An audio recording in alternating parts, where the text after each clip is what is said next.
Good evening, ladies and gentlemen. Welcome to this regular session meeting of the Leawood Governing Body on June the 15th, 2026. I'll ask that the meeting come to order and ask the clerk to call the roll, please. Councilmember Sunkel. Here. Councilmember Larson. Here. Councilmember Gayed. Here. Councilmember Rubin. Here. Councilmember Harrison. Here. Councilmember Kane. Here. Councilmember Castor. Here. Councilmember Pappas is absent this evening, and Mayor Mark Elkins is present and presiding. Thank you, Ms. Stromberg. I find that a quorum is present this evening, so we may move forward to the business of the evening. And with that, I would ask everybody to stand and join me in the Pledge of Allegiance, please. I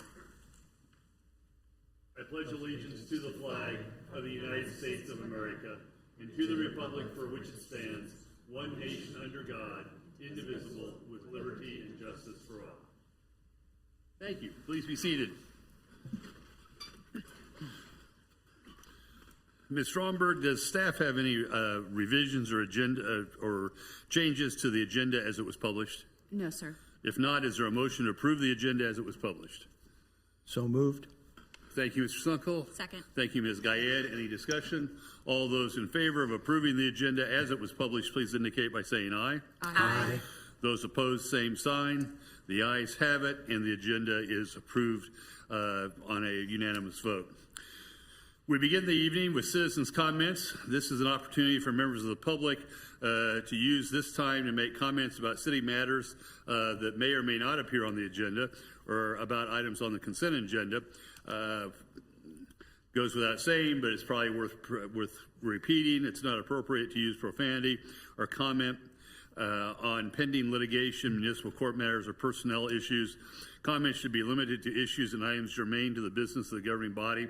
The governing body will not discuss or debate these items, nor will the governing body make decisions on items presented during this time. Speakers are requested to keep their comments to 4 minutes, and will proceed on that basis. The clerk of the governing body will keep track of the time.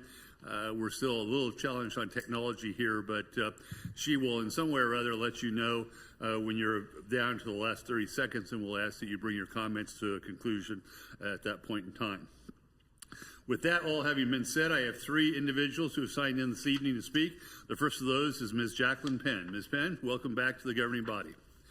If you could state your name and your address for our record, I would be grateful. Jacqueline Penn, 8736 High Drive, 1 block from Lee Boulevard.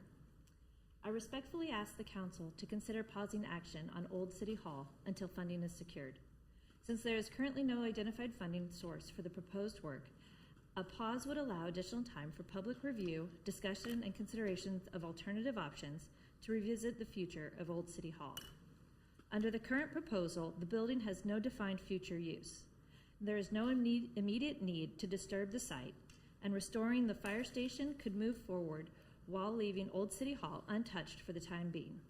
Why not separate out Old City Hall and provide the community some additional time before taking irreversible action? Thank you for your time. Thank you, Ms. Penn. We appreciate your perspective.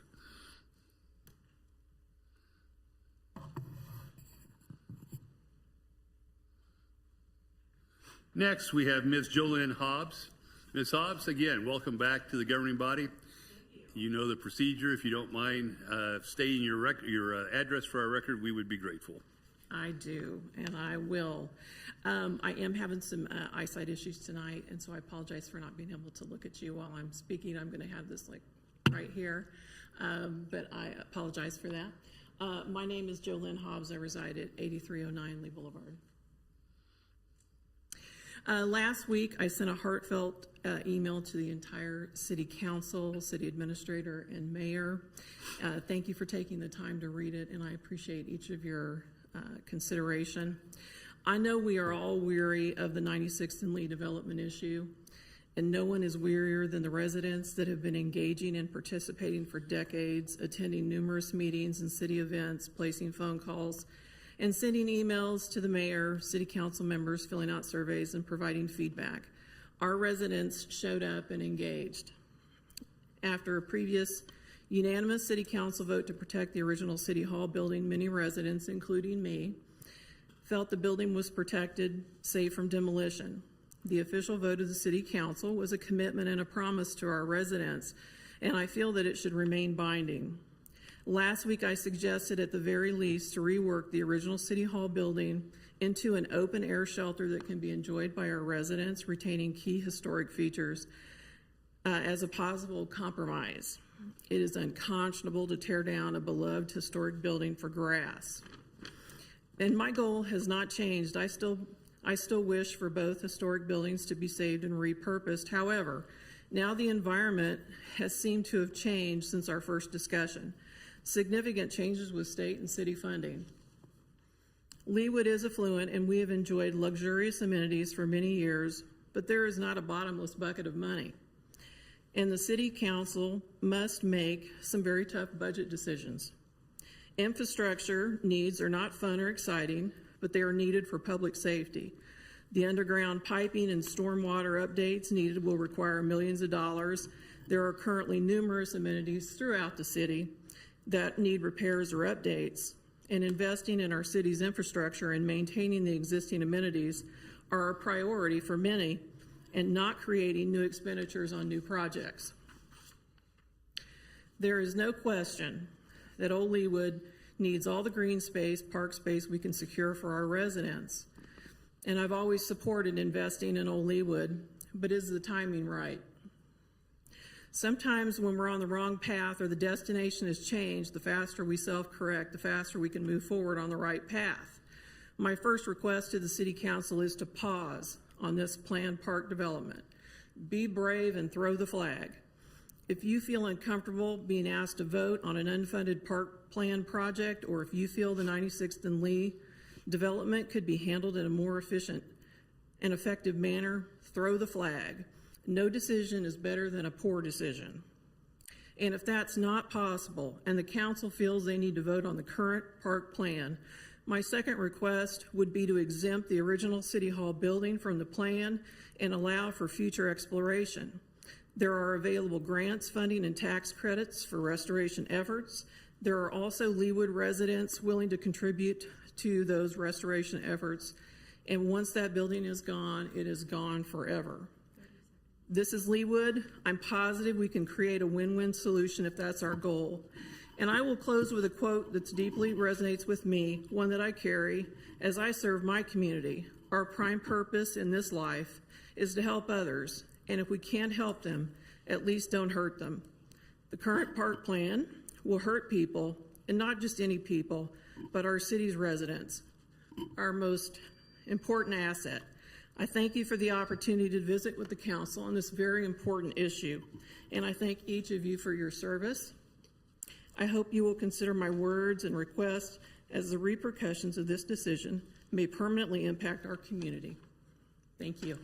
Thank you, Ms. Hobbs. We very much appreciate your perspective and your taking the time to speak with us this evening. Now I am pleased to welcome back to the City Hall chambers Ms. Deborah Filla, a former member of this body who appears before us tonight as a resident. Ms. Filla, welcome back. If you wouldn't mind sharing with us your address, we would be grateful. 8505 Belinder, and I feel like I should say Deborah Filla here. It's a little intimidating being on this side of the podium, the dais. First of all, I want to say I love what you've done with the plan. I was so excited with all of the improvements that have been made on restoring the fire station since I last looked at it, where we left it when I last made roll call. And I want to thank everyone in the staff, the council, our residents, and our architects and consultants who have put together so many elements from the park, the restoring the city hall, the fire station, kitchenette, parking and the garden. It's just really lovely, lovely. But I am going to want to say that I'm very still disappointed that we haven't figured out a way to save the old city hall. All of our, not one, not two, but all of the past mayors have asked that we save this. 1,000 people signed petitions asking us to save that historic building. Have we really looked under every rock and every cranny? The historic restoration funds, an office like the CPA firm at Somerset that some firm might like to have boasting rights to. Did we really negotiate to the nth degree a win-win for an ice cream and coffee shop after they did a pilot that showed that 400 people between 9 a.m. and 1 p.m. on a Saturday morning came, parked, and had ice cream and coffee and had no traffic issues? We proved that it could work with very low impact. Have we really negotiated that to an nth degree? And there's probably other event spaces. And lastly, and that we have not looked at, and I would ask that you give a year for us after 30 years proudly sitting there, sturdy as ever. Let's take one more year and see if we can't fundraise. I would agree with the sentiments that was shared by Julia Kaufman that Old City Hall is in fact a piece of art, and we save things, and I mean, it's to me as beautiful to drive by and see that architectural building as it is to see reaching. And I would hate to lose it for just a green space, not for any other great purpose, but just a green space. And not that I don't love my green spaces. So I would ask you to see if you go, I would love you to move forward with the fire station plans. You've done a great job. Gung-ho for you on that. But I really would like you to take into account the suggestion by Julia Kaufman that we create a capital fund campaign and raise funds for that, and give the community a year to put our money where our mouth is. Our mouth where, no, whatever. Did I say it in the right order? So in any event, that's what I'd ask you while you're continuing to finalize the plans and move forward with budgeting for the fire station. Let that one last brilliant piece of the pie have a little bit more time to bake. Thanks for your time. Thank you, Ms. Phillip. Again, welcome back.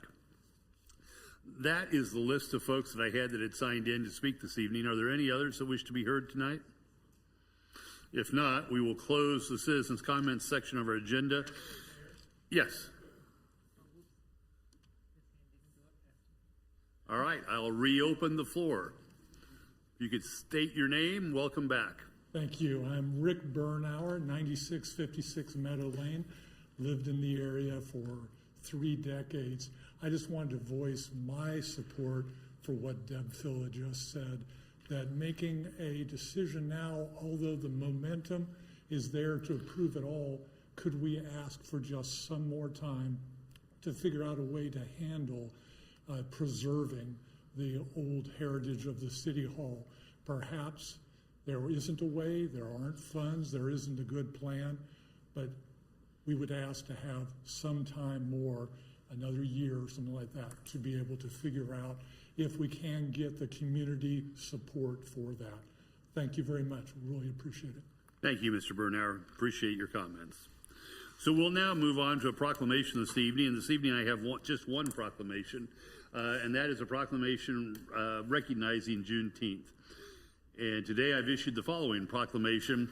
Whereas on January 1, 1863, President Abraham Lincoln issued the Emancipation Proclamation, setting in motion the end of slavery in the United States. And whereas it was not until June the 19th, 1865, that it was announced to those still enslaved in Texas that, quote, the people are informed that in accordance with a proclamation from the executive of the United States, all slaves are free, close quote.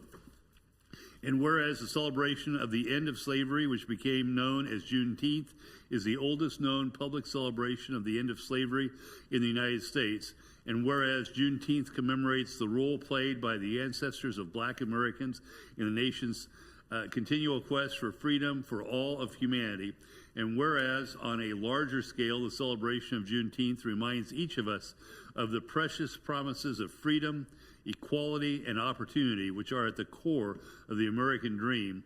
And whereas the Kansas State Legislature passed legislation in 2021 that makes Juneteenth a legal state holiday, and on June 17, 2021, Congress passed the Juneteenth National Independence Day Act, establishing June 19th as the 12th U.S.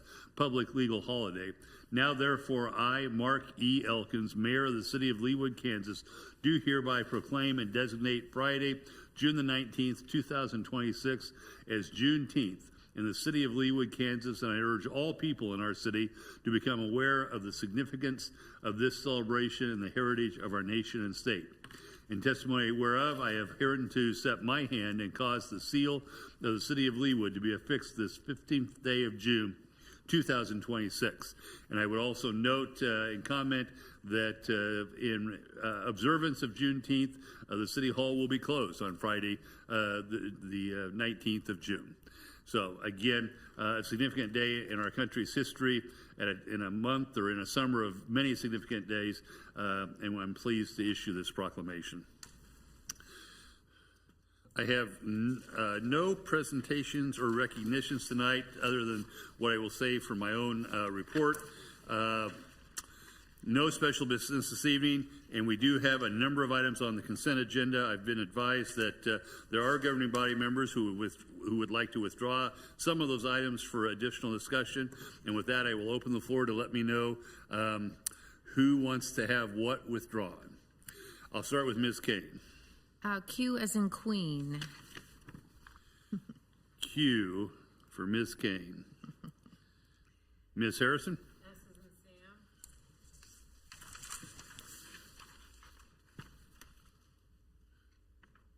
S as in Sam.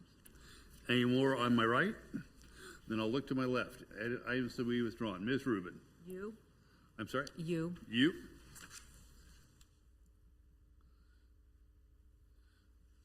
Any others? If not, is there a motion to be had to approve the consent agenda with the exception of items Q, S, and U? So moved. So, That was Ms. Rubin. Second. Mr. Sunkel seconds it. Any discussion? All those in favor of approving the consent agenda with the exceptions of items Q, S, and U, please indicate by saying aye. Aye. aye. Those opposed, same sign. The ayes have it. And the consent agenda with the exceptions of items Q, S, and U is approved. We'll go first to item Q, which is a resolution waiving the bidding process in accordance with Charter Ordinance number 39 pertaining to the 2026 capital improvement project for the design and installation of the splash pad at the Leawood Aquatic Center, and resolution approving and authorizing the mayor to execute a services agreement between the city and RJR Enterprises in an amount not to exceed $750,000 pertaining to the design and build of the splash pad at Leawood Aquatic Center. Ms. Kate. Yes, thank you, Mayor.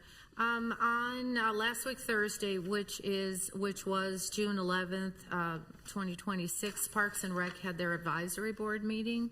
And the meeting prior, Mayor Elkins attended in this past meeting.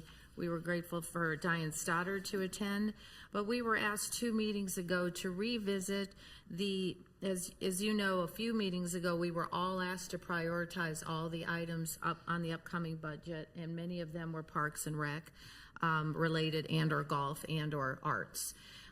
So specifically, this Parks and Rec Committee was asked 2 meetings ago to prioritize the items just specific to Parks and Rec. And through that discussion, I'll fast forward. We had 10 items on the ranking system, and 10 includes a splash pad, which actually didn't start off on the ranking, but we talked about it at length. And it was 4-2 vote by the end of the discussion that perhaps spending $750,000 right now on the splash pad is not the best use and the best and highest priority at this time. We do know, we all, thank you, Diane, directed Chris Claxton to give us some implications of delaying the project.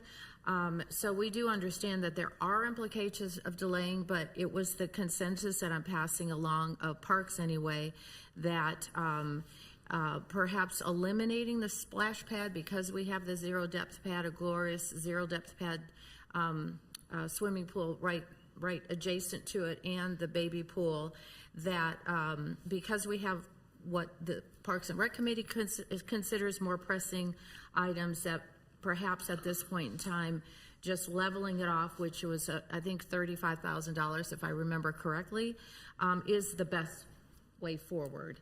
$750,000 is a whole bunch of money, of course, and we have everything from resurfacing the tennis courts to the trail improvements, Ironworks cabins, pool replacement, Ironwoods Lodge siding, Elon Bank stabilization, 96 and Lee, and Middle Lake at Tomahawk Creek, all on the agenda. So with that, I bring that not a request, but that consensus on the parks back to this committee, and that's why I pulled this item. Thank you. Do you have any questions for staff in connection with this? I do not. I talked to Ms. Stoddard for about 2 hours on after the meeting. I think it was last week Friday about this. So I'm satisfied. If anybody has questions for myself or Chris or anybody else, I'm satisfied. If you want me to keep talking, that I can do. But I can always do, as we all know. But I was refraining myself tonight, maybe because I talked for 3 solid days over the weekend. Exactly. Questions for Ms. Kane? Ms. Harrison? Questions as much as a comment. First of all, Julie, I appreciate the research that you always do and the hours that you spend talking to staff about things. I spent more time at Leawood City Park in the last 3 days than I have possibly in the 25 years I've lived in Leawood.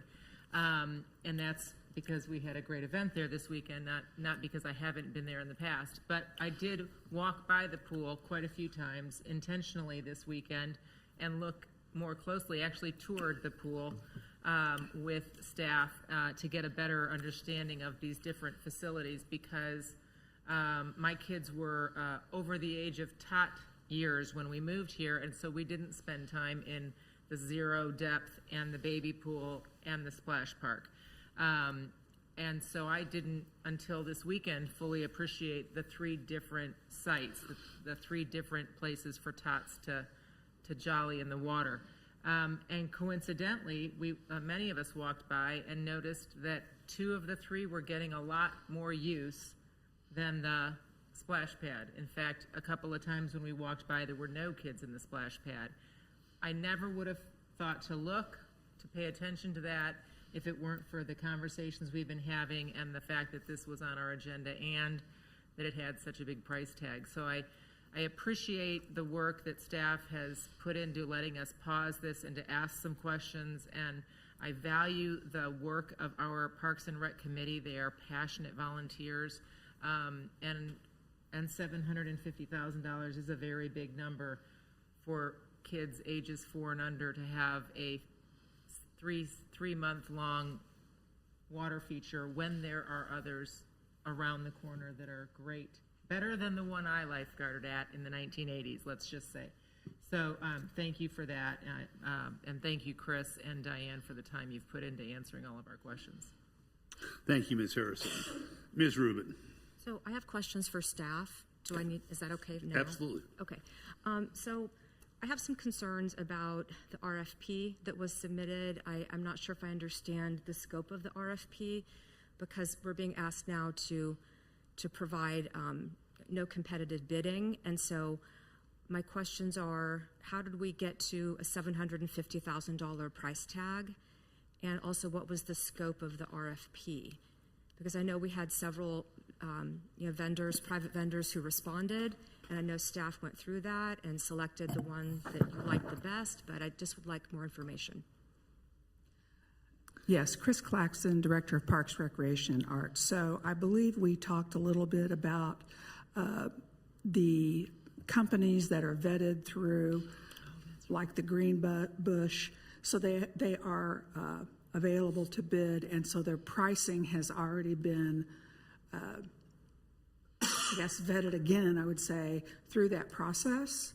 So with the RFP, we actually did not give the budgeted amount for the project was $750,000. The amount that came in was just under $600,000. So that's what we're looking at for the project. So I feel like, and then with the interviews that we also did for those that submitted through the RFP, of which we brought 4 in for the interviews, including not only our team, but some from Public Works. So we did have an opportunity to ask a lot of very pointed and important questions during that interview process. Okay. Just a comment, did you have more? I'm asking if Yeah. you have anything you want to add? Go ahead, just say your name. Marissa Schertzer, Assistant Director, Parks, Recreation, and Arts. Part of this process with the RFP, the staff did a lot of research around splash pads. We actually went and toured many in the area. We also weren't unique with our RFP. We actually worked with Lee Summit and kind of used a backbone of their RFP in the process to go through and get qualified vendors to submit proposals for us. With that, with the scope being $750,000, yes, on the RFP process, we kind of capped it because anyone designs to their maximum budget, right? So we're like, let's stop, let's give them $600,000 to design and see what we're going to get, give us a baseline for the project. But again, because with a project like this, Parks, Recreation, and Arts were fun, we wanted to make sure the community was involved with the design process. With the contract, we couldn't put a hard number because we don't have a final design yet. We're asking Park Board to give some input. We want to go to the community and give some input. And so we don't have a final number yet. The $750,000 would also cover any contingency for the project. Thank you. I'll go with Ms. Larson. I just want to say that I appreciate the Parks and Recs Committee's work, and I value their opinion greatly because they are the most educated on this particular topic, and we really rely on those volunteers to give us their honest and opinion. I had a similar experience to Lisa this weekend where I was gauging the use of the splash pad, and I didn't see any kids using it. And I looked 3 different times, and it was kind of hot. And I also did a walkthrough of the pool, and I'm not anti-splash pad, but I think we have so much fun activities at the pool. This isn't their first choice. And so if we were going to do a splash pad, I'd like for us to take a step back and maybe reposition that amenity at a different location in Leawood that would get greater use. Because I think if we're going to spend this kind of money, it has to be something that's going to benefit the largest amount of residents and have an impact. And just from what I saw this weekend, the splash pad located at the pool wasn't having that impact that I think that we're seeking, and really because the rest of the pool rocks. It's a great baby pool, lots of people in there. We have a great zero entry pool, lots of people in there, lots of kids. We have high dive, we have a slide. There's so much for the children to choose from of all different ages. We've really done an excellent job at the pool, but perhaps we don't need the splash pad. So those are my thoughts. Thank you, Ms. Larson. Mr. Sunkel. Thank you, Mayor. Ms. Claxton, I assume we don't have actual usage numbers for the splash pad, but does staff have a concept of how much it actually does get used? I mean, I know we've got anecdotal reports here for this weekend, but I'd like to have a concept of overall what you think its use is. So, it depends on the weather, and what else is going on. Baby pool, as an example, you aren't supposed to be older than 6 years old to be in there. So sometimes, with parents, there's a sun deck right there. It ebbs and flows. Sometimes it's really busy. I think, I saw a couple times over the weekend, there were some littles, probably 2, 3-year-old with some buckets and things like that. It just depends. Sometimes it's busy, sometimes it's not. So. All right, thank you. Mm-hmm. You're welcome. Ms. Guyette. Thank you. First, I really, really appreciate the committee taking a critical eye on this spend. We all need Ms. to be, Gaillard. and every committee needs to be We taking a can. critical eye to all of our spend. Thank you.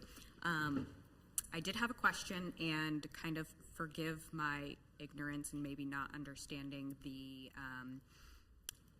ages on the splash pad and the baby pool.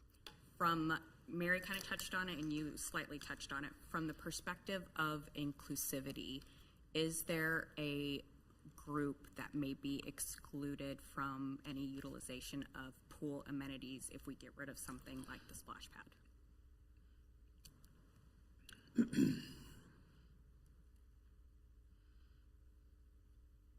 That might be a challenging question. It's a hard question because when a parent has a child in that age group, if they're 6, 7, 8 years old, I found, frankly, they don't watch them as closely.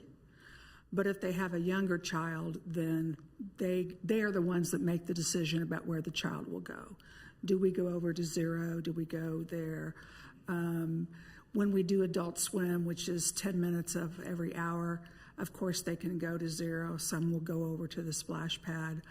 And not just from age, from ability. Yeah, I mean, you know, it's not designed, I mean, a 12, 13-year-old, there's not really anything over that's very interesting to them. They'd rather be on the slide or the boards if they're able to swim away from the board. So it's really just a parent's choice about where they want to be if their children are not old enough to be in the facility around wherever they want to be by themselves. So there's no group that we would be necessarily excluding from participating in anything by eliminating the splash pad.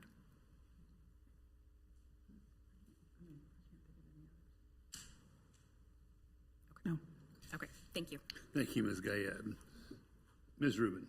So just one more thing I wanted to add. I think, you know, we have a lot of budgetary constraints. Everyone's talking about that. So I feel like we're kind of in a new era in Leawood where we really have to be cautious about spending. And I think that's new. We have always had a lot of money and our amenities are like top notch. I mean, City Park is outstanding.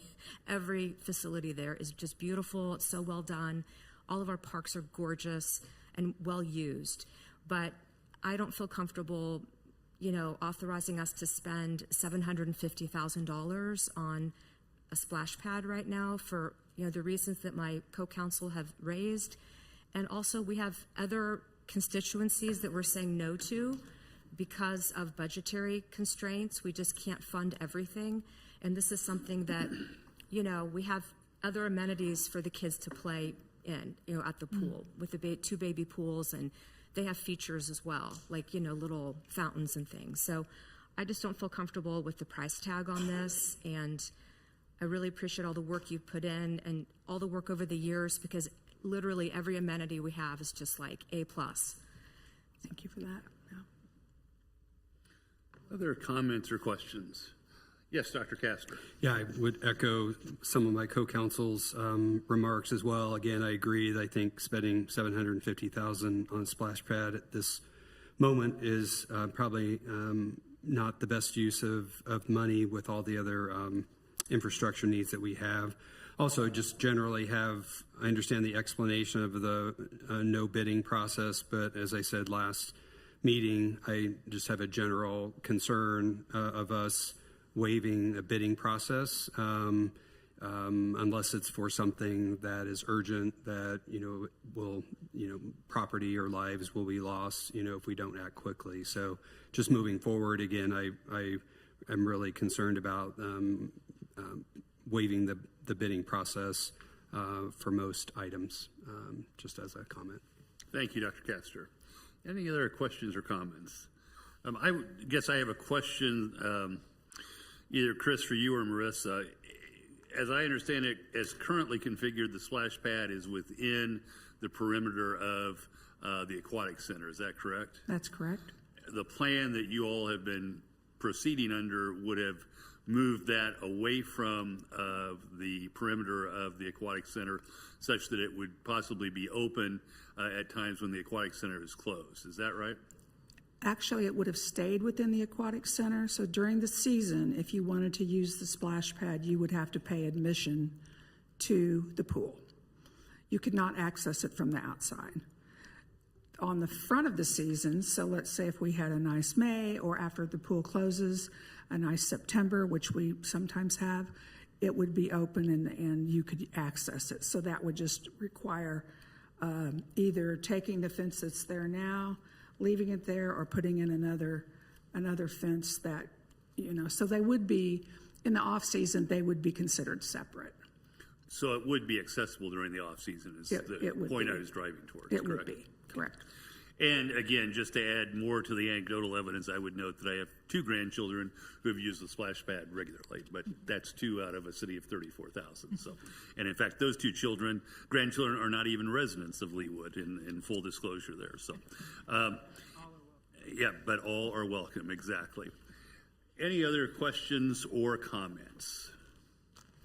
If not, do I hear a motion relative to the disposition of item Q, I believe it was, on the consent agenda? I'd be happy to make a motion, but I'm not quite sure what the motion would be, because if we're saying we're not moving forward with, we're suggesting that the splash pad be decommissioned. Is it time to say that this would be the time to say that in a win? Because I wouldn't know those answers. Well, I think the straightforward thing would be to move to not approve moving forward with the splash pad as it's described here. That doesn't, you're correct, that doesn't address the question of demolition. Right, because so what we're talking about is waiving the bidding process and the suggested budget. So I guess I'm just trying to get clarity on what exactly my motion is. I think your motion would be a motion to deny item Q, including action A and B. Yep. Or to not approve it. Well, that I get, but then what does that mean? Moving forward, I mean, that denies this, but does that indeed say, has that made the determination that the splash pad will ultimately be removed? It does not. As phrased there, it would not, but if that's something that you want to include in your motion, you could do that. Or you could have this item referred back to the Parks and Recreation Advisory Board to have them discuss what that next step should be, if there would, if there was a desire to have more discussion on this item, or make a further recommendation to the board. I believe correct me if you interpreted it differently, but I think it was very clear that the Parks and Rec Committee, and you were there, Diane, were clear that kind of what I think is I'm hearing up here is that no more splash pad is the end result. So how whatever procedurally is the best way for that, I defer to you. And what I might suggest there is that you include that in your motion to direct staff, and then we could bring back an item that would be related to the demolition costs for your consideration. Okay, so with that, I make the motion that we deny action A and B on the resolution regarding the splash pad, and that staff brings back to us at a future meeting the next steps in actually demolishing the splash pad, and yes, I guess. Is there a second? Second. That was me, Dr. Castor. Discussion. I'll just add a couple of thoughts to it. I am reluctant for us to go into the demolition process during the course of the summer. This is the demolition process would be disruptive of what's going on at the aquatic center, and I am really reluctant about charging forward without due consideration from the Parks Department as well as the Parks and Recreation Board. So I don't think that we should be in any hurry to move forward on the destruction or demolition of the pad. And I will also add that I am mildly concerned that we slide down a very slippery slope of revisiting projects that have already been approved and which some funds have already been expended, because that has the potential, in my mind, to open a Pandora's box on any number of projects that are currently in the initial stages. So, but I definitely hear the consensus of the governing body, and I raise those just for your all consideration, because again, we go down a path of reconsidering decisions that have already been made, and that is a slippery slope to go down. Although I will say I'm probably responsible for having started our way down that slope, as I asked you all to reprioritize the items that we'd not started on, which is the reason the splash pad was not on the prioritization list when we started today. So with that, are there any other comments or discussion? If not, we'll move to a vote. All those in favor of Councilmember Kane's motion to deny both the proposed actions that were set forth in item Q, please indicate by saying aye. Aye. Aye. Those opposed, same sign.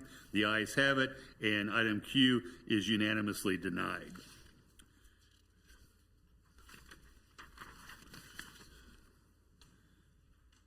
Next is item S, which is a resolution approving a revised final development plan and revised final plat for East Village, second plat located south of 133rd Street and east of Pawnee Lane.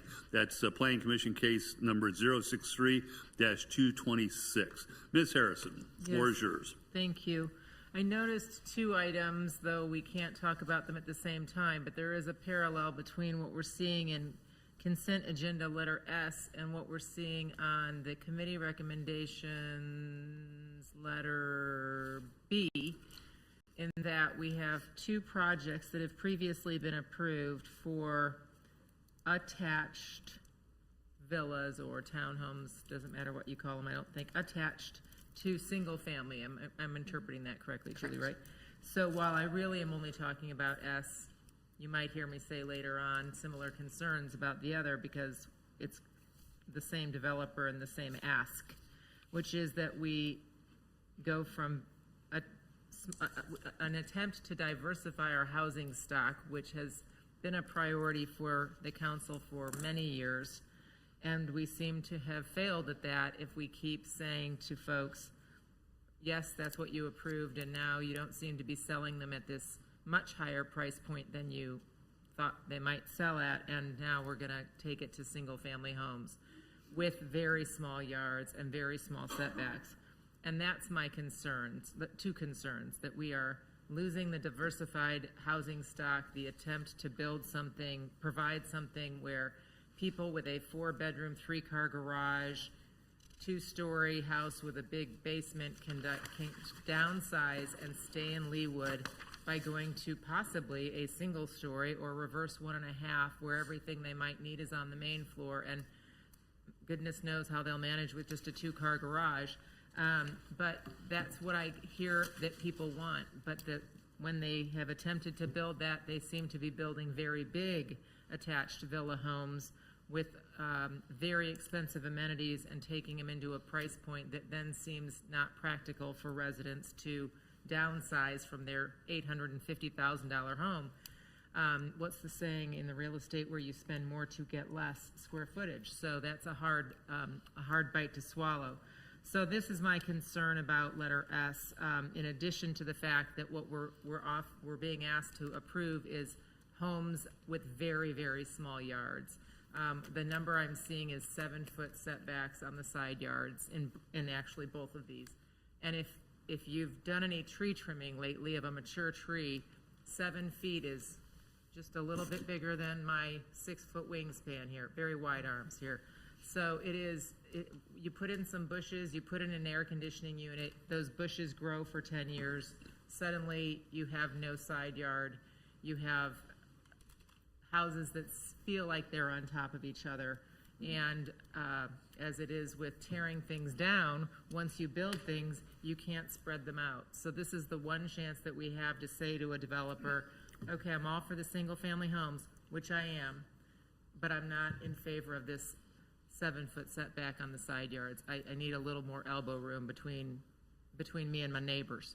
I can't actually hear dogs barking inside houses in my neighborhood when I'm, in my backyard. So I think when you think about noise, sometimes you just need a few more feet between things. So that's my concern, why I flagged letter S. I'd be curious to know if others feel the same way. Thank you, Ms. Harrison. Ms. Hurley, any comments or response? I don't really have anything to add. I do know that some representatives from the developers team are here tonight. If you wanted them to come address any of your concerns. Ms. Guyette. The idea of the changing to revised single-family lots is to have small homes on smaller lots, small single-family homes on smaller lots. Correct. They would be smaller homes than what are typically found in our single-family existing subdivisions on smaller lots. In comparison to the interior square footage size of the twin villas that were originally proposed, what is the difference? I would ask, Courtney, could you answer that, or Patrick? Okay, they're gonna see if they can get you that information. Thank you. Other questions? Ms. Rubin. These are questions for the developer, so I can wait or just ask them now. I'm concerned about the existing twin villas that haven't sold, that are on 133rd Street. So I understand they haven't sold, and that is probably the reason why you're wanting to switch the plan at this time. And if the market isn't supporting what you've built, we don't want to force you to continue to build that product. So I understand that. How many units have been sold of the current twin villas? Is it? Yeah, so I'll introduce myself real quick. Courtney Odo, Odo Development. Our address is 15501 West 100th Terrace, Lenexa, Kansas. If I messed that up, I apologize. We just moved new offices. So, of the twin villas that have been built, which is a total of 6 units, 3 buildings, only 1 has sold at this point in time. Okay. And then what is the current asking price for the twin villas? They are between $950,000 to $995,000. Can you say that again? I'm sorry.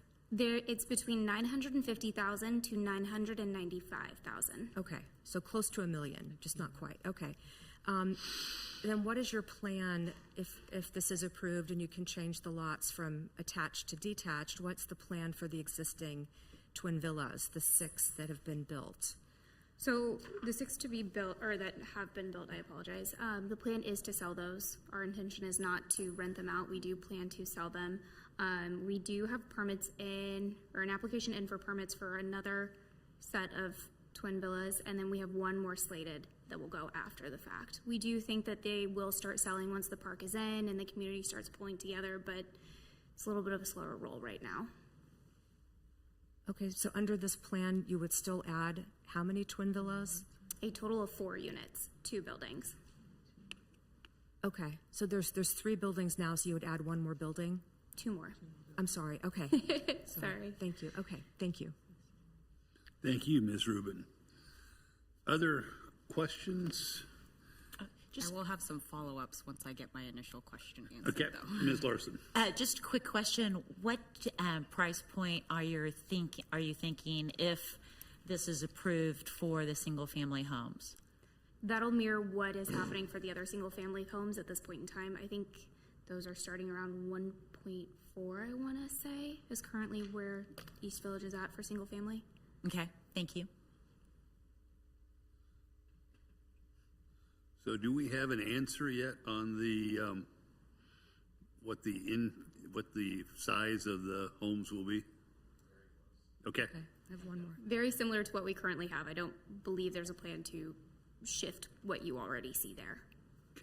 Ms. Harrison, I think, has a follow-up question. Has there been conversation about building a smaller villa, a smaller attached home villa product instead of $1 million attached homes? Has there been a conversation about building something that's in the $650,000 to $750,000 price? Which, by the way, when this plan came to us, I don't know, 4 years ago, the price point was going to be much closer to $750,000. Unfortunately, construction costs have not allowed us to keep prices that low. Our costs are very high, and unfortunately, there's just a base level of cost that you have when you build anything that automatically sets you above. I can tell you that we're looking at a plan in DeSoto, just for reference. Without an RHID funding, those would start at 700 and above. So our cost of construction is just very, very high. Thank you. Looks like we have may have an answer coming up. Okay. Patrick Reuter, Clover Architects, address 8813 Penrose Lane, Suite 400, Lenexa, Kansas. I can give you the general number since we don't have the square footage of all the single-family homes. What was originally approved for the twin villas was about approximately 2,600 square feet per side, so I'll just say 5,200 square feet per building. And then the single-family home average was approved at 4,885 square feet.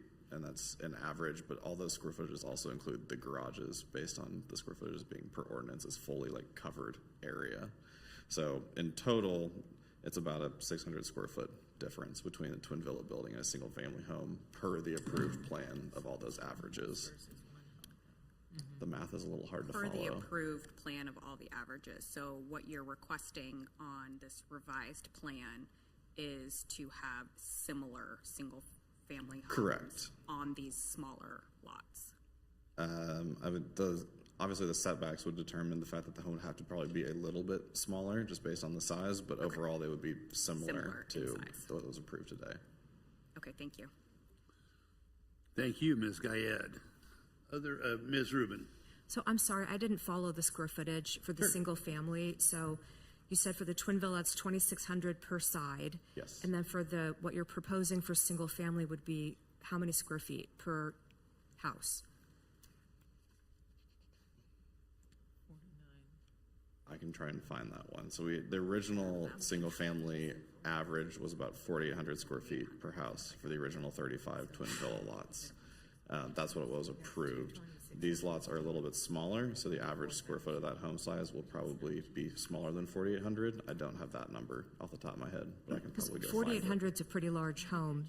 It is, So, and that was the overall approved. Most likely they're all smaller than that, but that was the average square footage per home that was approved originally.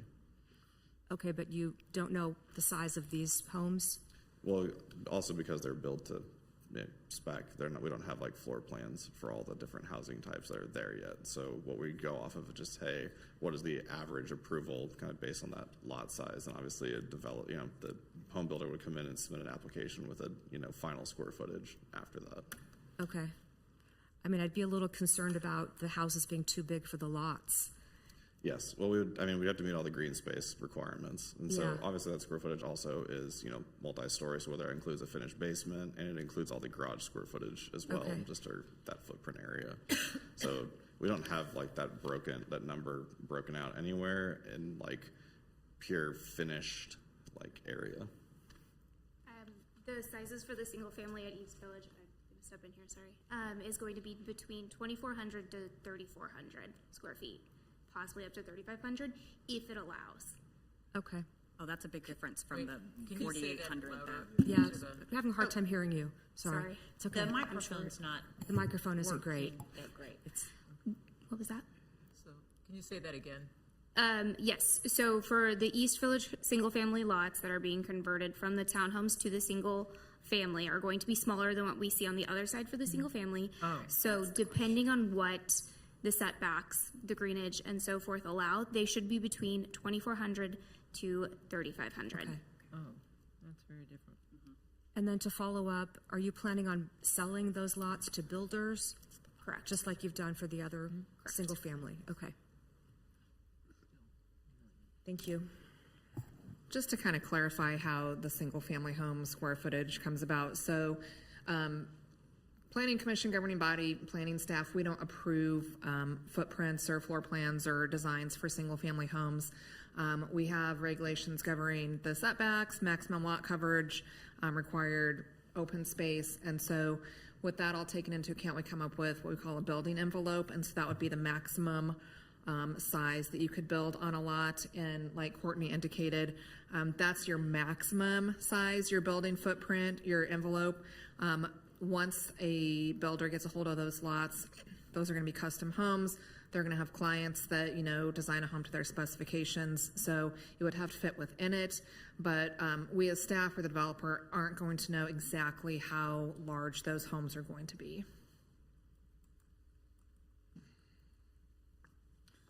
Ms. Harrison. So to follow up on that, we, as staff, we here can't know how big these are going to be, but what we can do is determine the setbacks, which will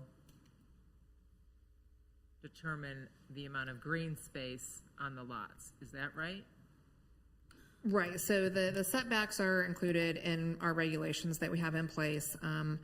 Since this was a consent, I don't have the staff report in front of me. I can't remember if there was a deviation request for a setback in here. Yeah, so those setbacks, and so I think that was a 7-foot side yard setback. And so that's going to be on each side. Right. So you're going to still have, 14.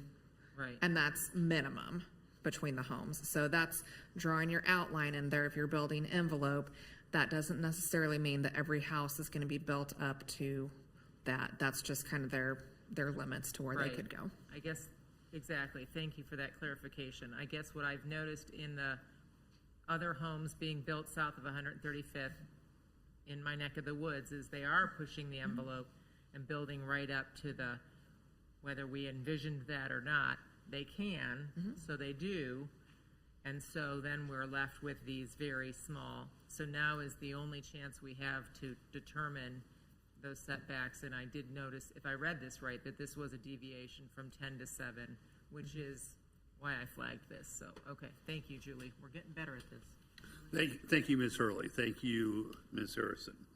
Other questions for either staff or the applicant? If not, I'll open the floor to discussion. Yeah. Ms. I think Mr. Reuter wanted to just have one more comment. Yes, Mr. Reuter. If you don't mind. On the setback deviation piece, I just want to make it clear, this is a revised deviation request. The 7-foot setbacks were approved with the original approval of the East Village project. This is a revised because of the square footage of green space required, because there's overall more green space coming back. So we reduced just the actual, just clarified the deviation request for the actual square footage of the setbacks. We're not asking to go from 10 to 7 again. That was approved. It was just an updated deviation letter kind of showing all the math for those based on from twin villas to single family. Just Ms. Harrison. But it was 10, it was 7 before, yes, Yes. For the twin villas, right? For twin villas and single family And for homes the originally. single families that are there, right, okay, so if we're going away from the twin villas with this request, okay, thank you for that. Ms. King. But our materials say the applicant is requesting a deviation of the side yard setback from 10 to 7. So are our materials incorrect? I mean, we are technically requesting that the deviation continue to be approved as it was approved originally, technically. Which was 7. Which was 7 approved. So our materials are incorrect. No, I don't want to speak for staff, but I think the materials are correct, because we always have to request request the deviation even if it's already been granted, because we're changing the use from twin villas to single family. So we have to come back and actually request it again, but it was previously approved at 7 originally. So if I'm tracking this right, the 7 existing twin lot villas, 7 more, so 14 homes, you want to redevelop and replat them to 10 single-family homes. So we have 2 buildings now, so we have 4 now. You're going to add 2 more buildings, so then we were going to have 8. Am I tracking these numbers right? There was 12 twin villas. We're proposing to keep 6. 12, okay, so 12 down to 6. Yes. And the remainder become those single-family lots, which I think was 8. Okay, so... Okay. 12 to 6. Yeah. Sorry, I was just trying to clarify the setback deviation. I fear I've caused more confusion. Ms. Gayet, you look like you were about No more to ask a questions. question. Okay. Okay. Ready for discussion?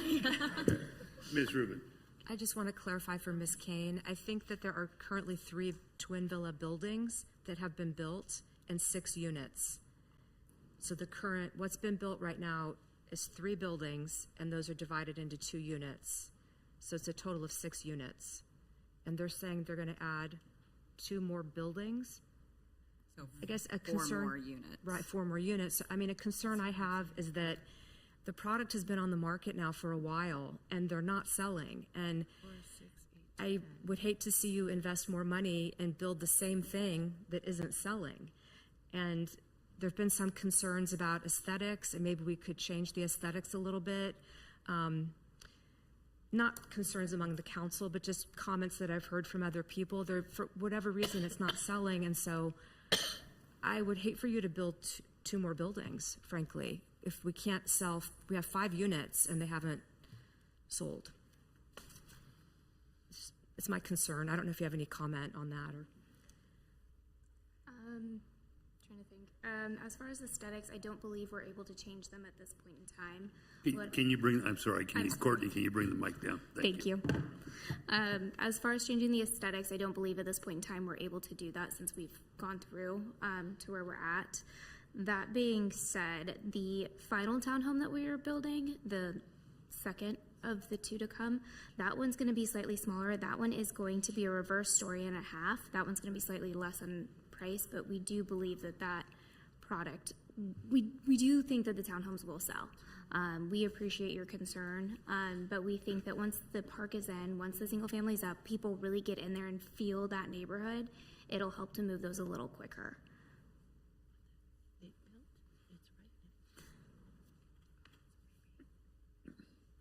Any other questions for the applicant or for Ms. Hurley? Ms. Guyette. Considering the potential for the smaller sized home, I know we don't know exactly what square footage each of the homes would end up being, but have you kind of thought about, I'm sure you've kind of done some initial number work on what a sale price could be for anywhere, so on the smaller end up to the maximum? Do you have an idea of what you would want to sell them for, the single family homes versus the twin villas? The twin villas are $950, you said. So those we would be selling to builders, and the builders would essentially determine the price of those homes. I would assume that they would reflect what you're seeing on the other side that is currently developed. Even though they'll be smaller?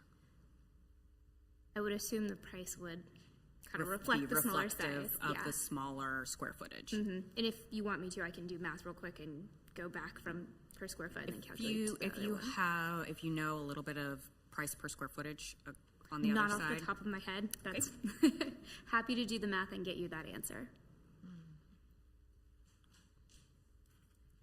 But I would say that if we're starting at 1.4 for the larger sizes, it'll probably. And those were at the 4,000-ish, 4,500-ish size? Higher end, 3,800 to 4,500. That's all I need to know. Thank you.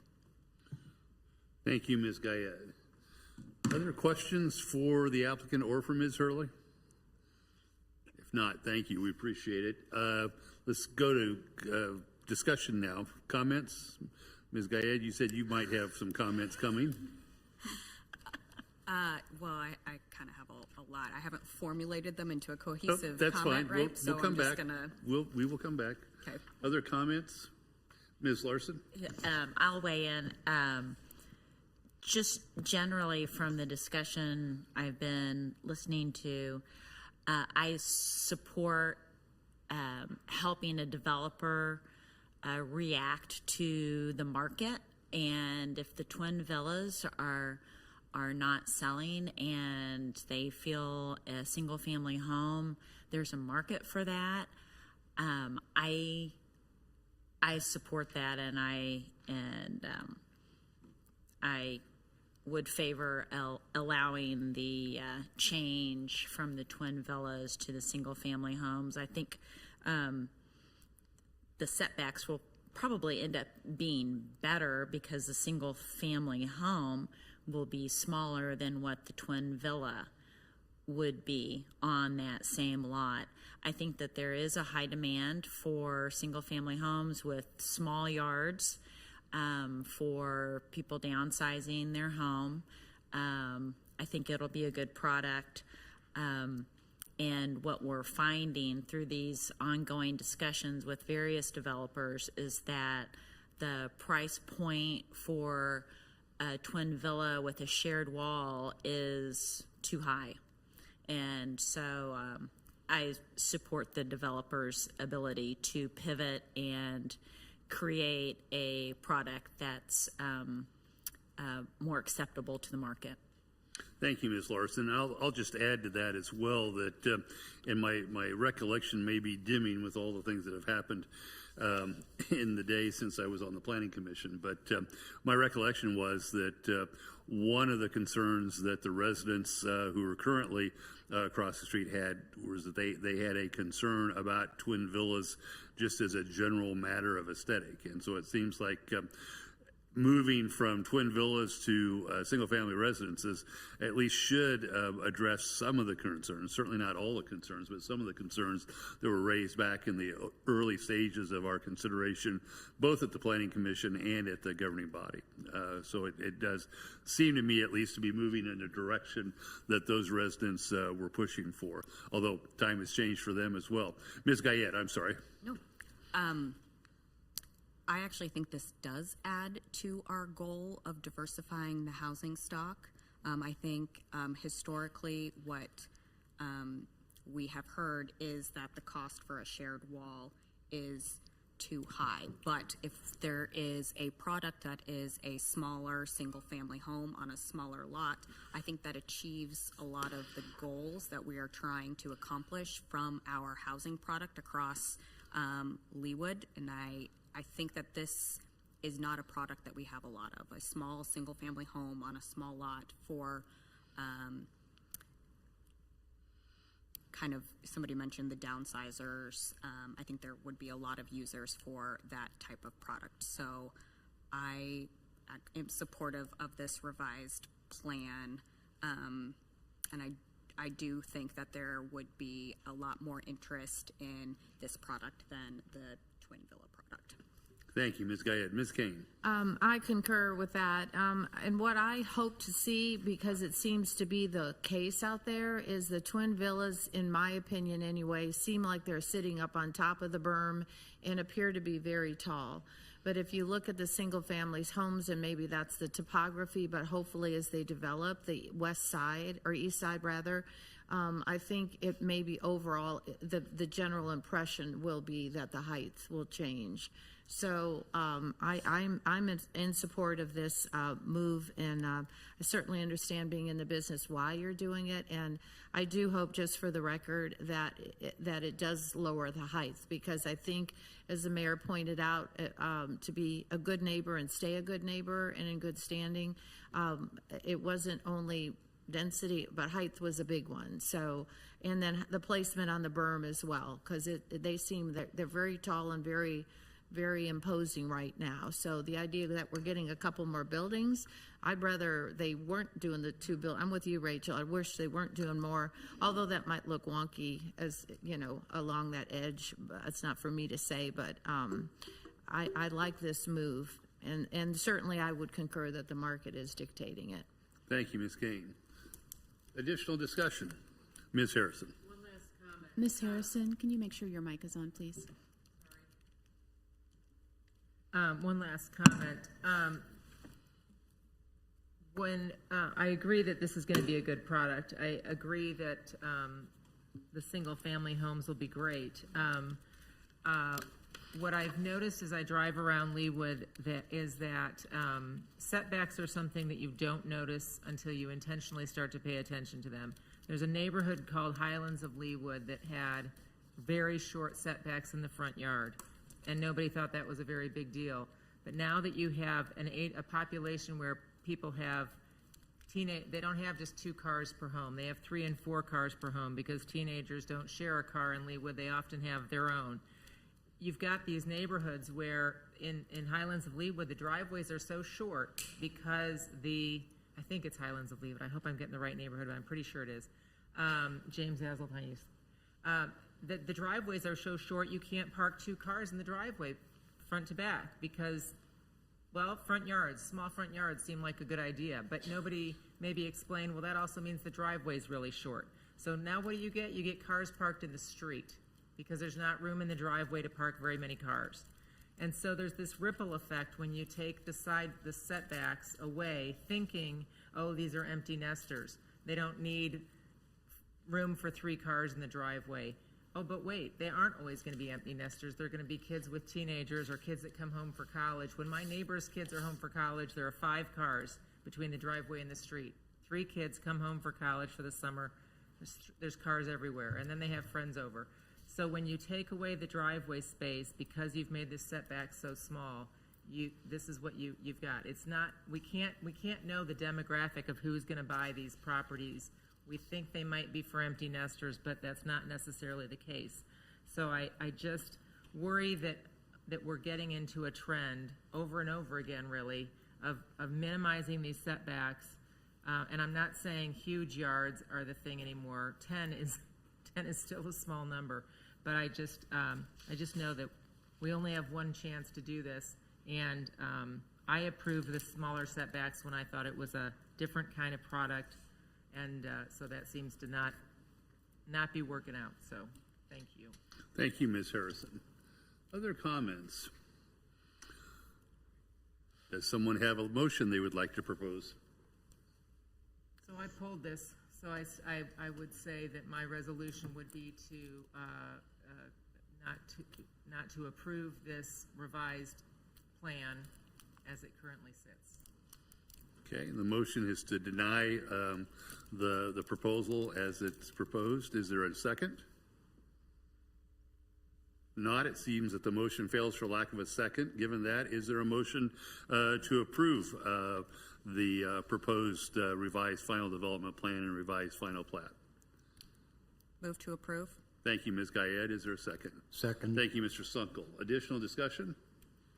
If not, all those in favor of approving and adopting a resolution that approves a revised plan, revised final development plan and revised final plat for East Village, located south of 133rd Street and east of Pawnee Lane, please indicate by saying aye. Aye. Those opposed, same sign. Nay. I have that as a 6-1 vote with Ms. Harrison voting in opposition. So the resolution is adopted and approved. We come now to item U, which is a resolution approving a revised final landscape plan for East Village of Leawood, Chase Bank, located north of 135th Street and west of State Line Road. That's Planning Commission case number 070-2026. I believe that was Ms. Rubin that pulled that. Ms. Rubin.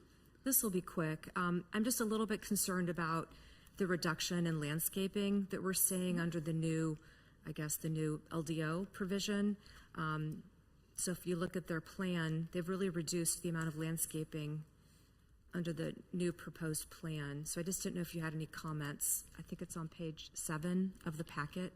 So they removed a few trees based on our updates to the LDO last year that adjusted our tree replacement requirements. So the trees that were removed were due to that. There were some other landscaping elements that were removed that were not related to that. They is just part of this revised plan. So when they came through last year with or maybe earlier, whenever they came through with the initial plan, the landscaping they proposed was actually well in excess of our robust landscaping requirements. And so they have decided to scale that back just a little bit. They're still very well meeting our minimum landscape requirements. So the only thing that they removed in response to the revised LDO requirement was a few trees, but the other reductions were more kind of right sizing, for their needs on the lot. Okay, because if you look at page 7, on the right side of the Chase building on 135th Street, they took out all the landscaping right in front of the building, it looks like. And on the previous plan, they had very robust landscaping. So just a little concerned. It looks somewhat sparse to me. And I guess maybe it's especially compared to the previous iteration. So I just wanted to raise that issue. I don't know if that's a concern for anybody else or not. Other questions or comments? Ms. Guyette. You said they're still meeting our requirements? Yes, they are. Okay, thank you.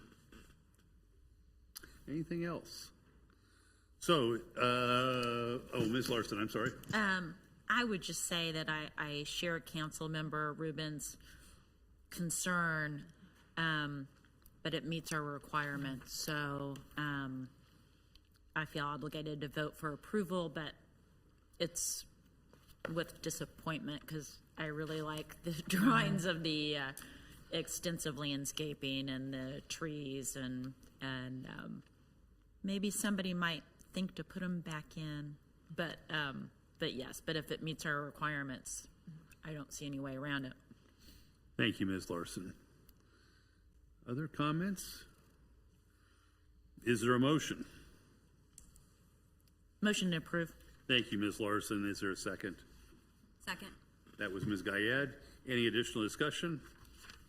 If not, all those in favor of adopting the resolution that approves a revised final landscape plan for East Village of Leawood Chase Bank, please indicate by saying aye.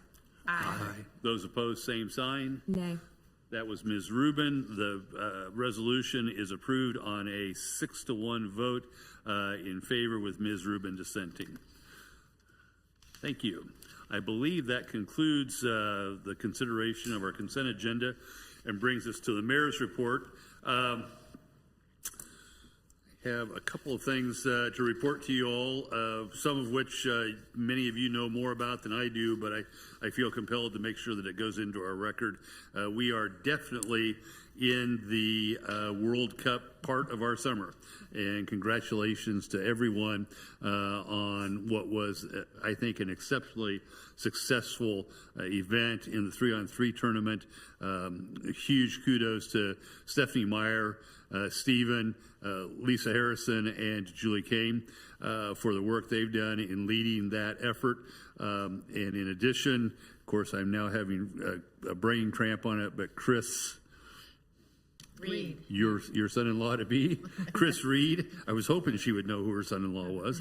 And Chris Reed, who really came to us initially with the vision of a 3-on-3 tournament. And I can't tell you the number of participants and family members that I spoke with on Sunday when I was privileged to be there, as well as compliments from the teams, compliments from the officials, and compliments from our corporate sponsors about how well organized it was. I think many of them did not appreciate the fact that this was the first time we'd ever done anything like this, and it was because of the care of our teams. And again, I've been remiss if I didn't include Ms. Schartzer and Ms. Claxton and the entire parks group, the parks department, as well as the fire and police for having organized such a great event. And communications. And our communications team, of course. So, again, a wonderful event. We're just on the beginning. Tomorrow night, we rev up again for a watch party at Park Place, which I believe starts at 6 with the match to begin at 8, which I believe is Algeria and Argentina, if I remember correctly, which are two teams that are being having their base camps here in the Kansas City area generally.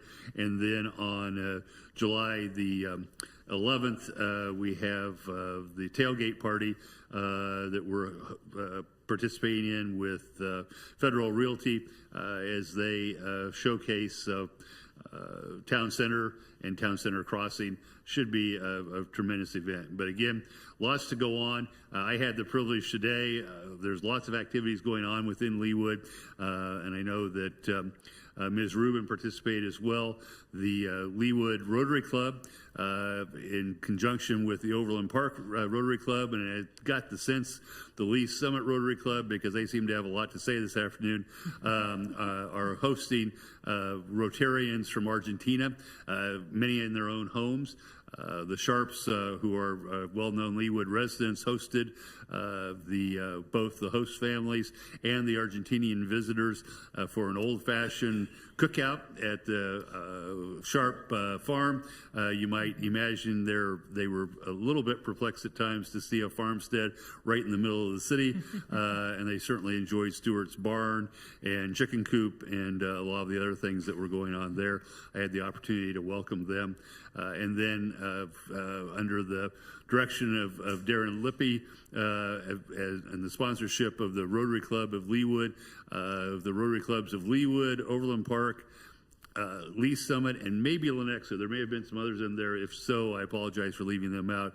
But they collaborated with the Argentinian Rotarians at Heart to Heart and Lenexa in building emergency packets. There's a term of art for it, which I'm drawing a blank on right now.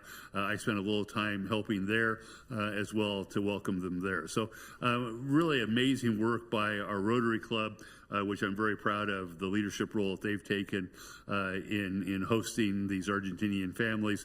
And I hope to see some of those Argentinians, because I know they all don't have tickets at Park Place tomorrow night. So we may have an Argentinian love fest, Ms. Kane, is what we may have. So again, really amazing stuff.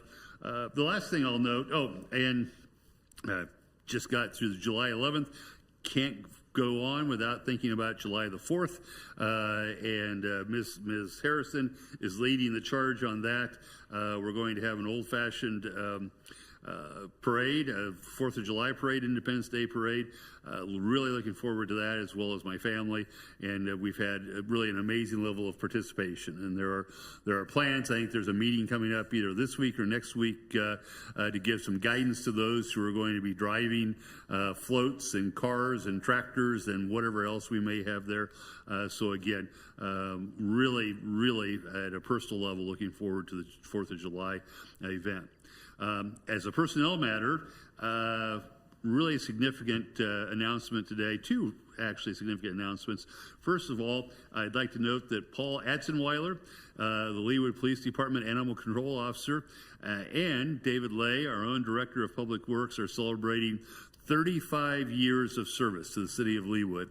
And for those of you who aren't familiar with the way folks in municipal life move from one municipality to another, this is really extraordinary that David and Paul have seen fit to basically devote their entire professional careers to our city. I think it speaks highly, certainly of them, but it also speaks very highly of our city and frankly of the management team of our city and providing a place that's welcoming, that's respectful of our employees, such that they would stay for 35 years. 35 years is a long time.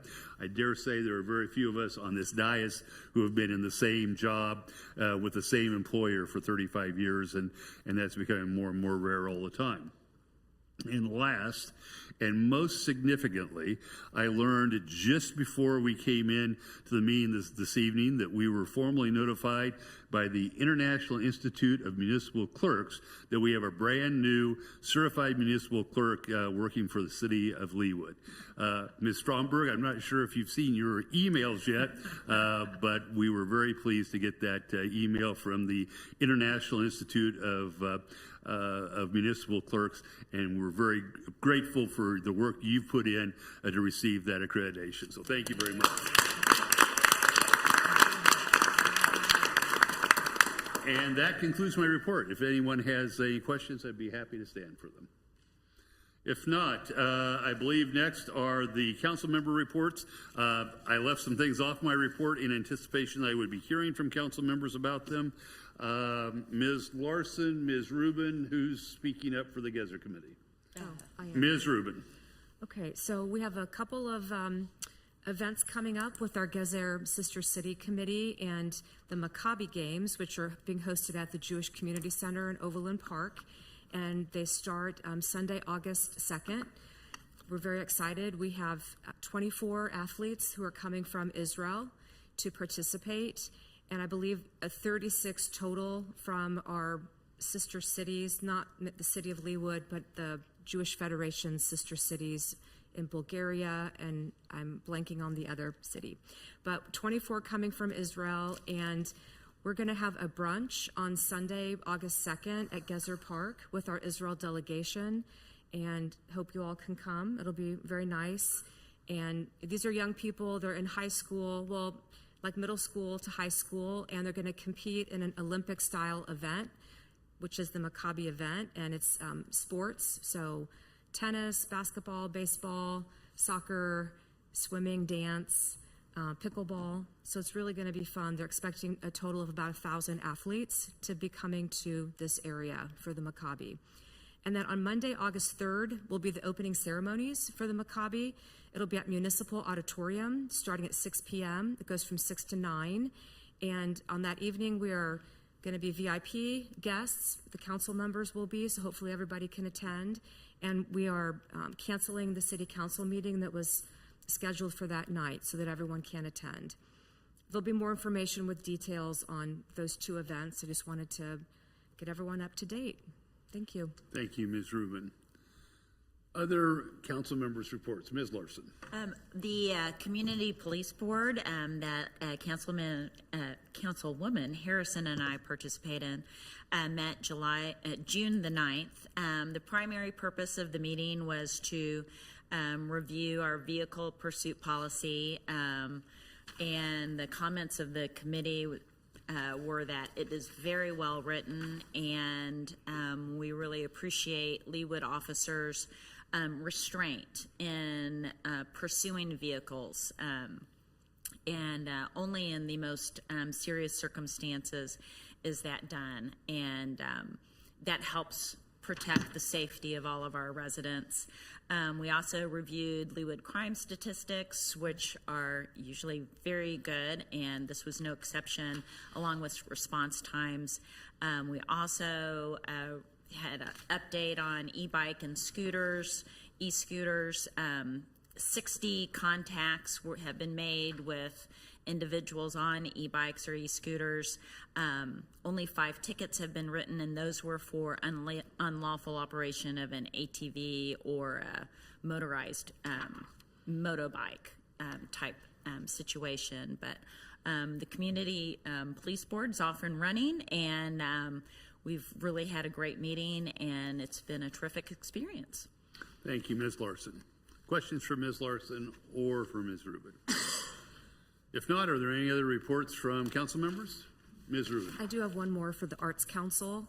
Arts Council met last week. We have this beautiful public art brochure that just came out. It's also on the website, and it has every piece of public art that is in the city of Leawood with a description about the artist and the history, and it's just a really beautiful book. We printed, I think, 2,000 of these to be distributed, so I want to thank Melissa Duggan. She was responsible for several projects leading up to the World Cup. This is one of them. Another one is an app. It's called The Clio, C-L-I-O, and it's an app you download. And she put together 3 different art walks. And so you can go down, well, one is Leawood City Park Tour, one is the Art Line Leawood Tour, and one is Leawood City Hall to Justice Center Loop.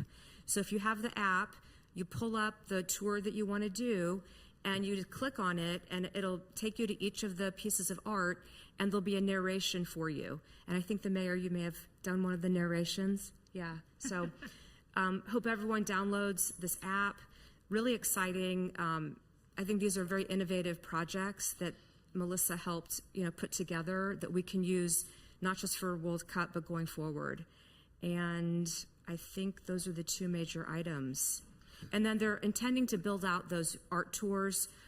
The Clio app is it's an initial pilot to see how these 3 tours go, and they're going to get feedback and hopefully expand. Ms. Rubin, do you happen to know, or Ms. Stoddard, is the Clio app a link to the download available on the city's website, on the arts page of the city's website?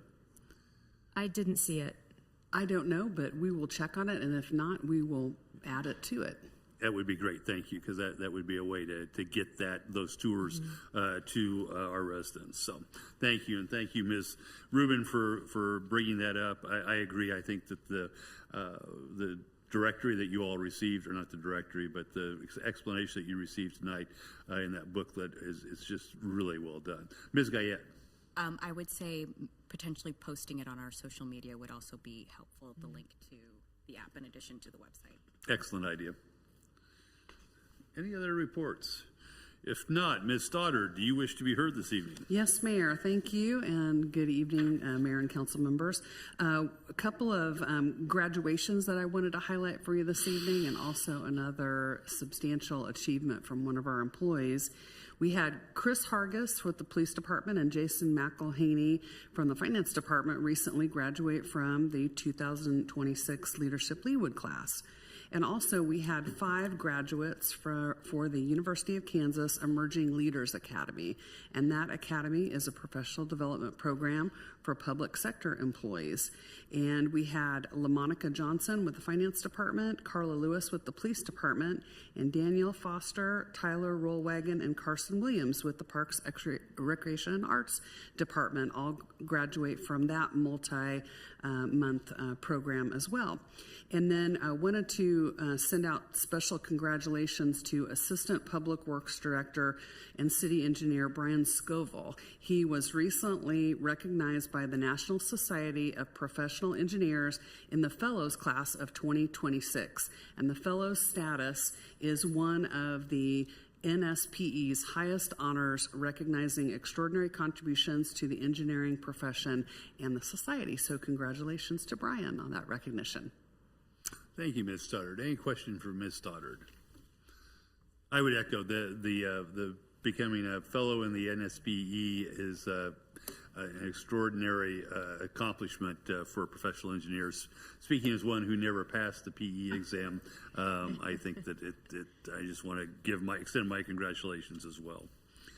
All right, we now come to committee recommendations, and we'll first call Planning Commission Case 124-25, which is an ordinance approving a revised preliminary development plan for Leawood Fire Station 1 and Park located south of 96th Street and east of Lee Boulevard. Ms. Hurley, do you wish to be heard?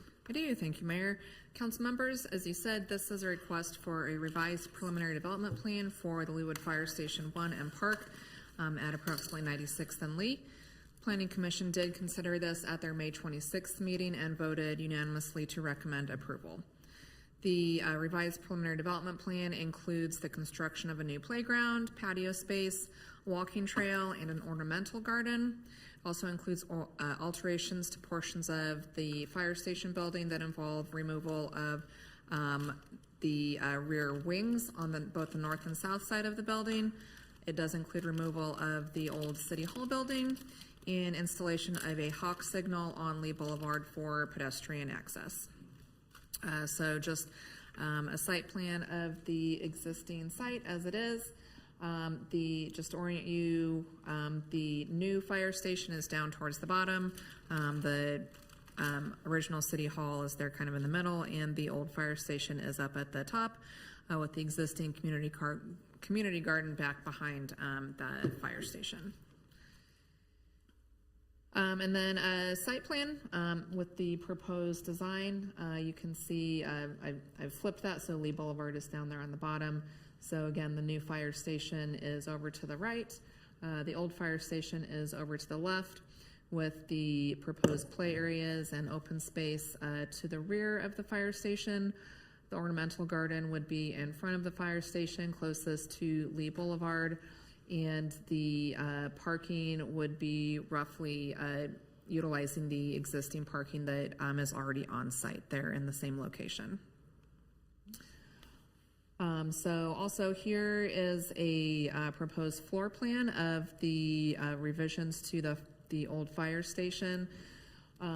Essentially, the middle bay will be converted into a community space that would be available for rent. That north bay temporarily would house the antique fire truck that we currently have up there right now. I know that's looking for a new home potentially with a new fire station, but that would live there for the time being. To the rear, you can see the addition of some restrooms. There's both a male and female restroom as well as a family restroom, and those have been designed so that they could be accessible from the outside, even when the inside of the space is closed and not staffed.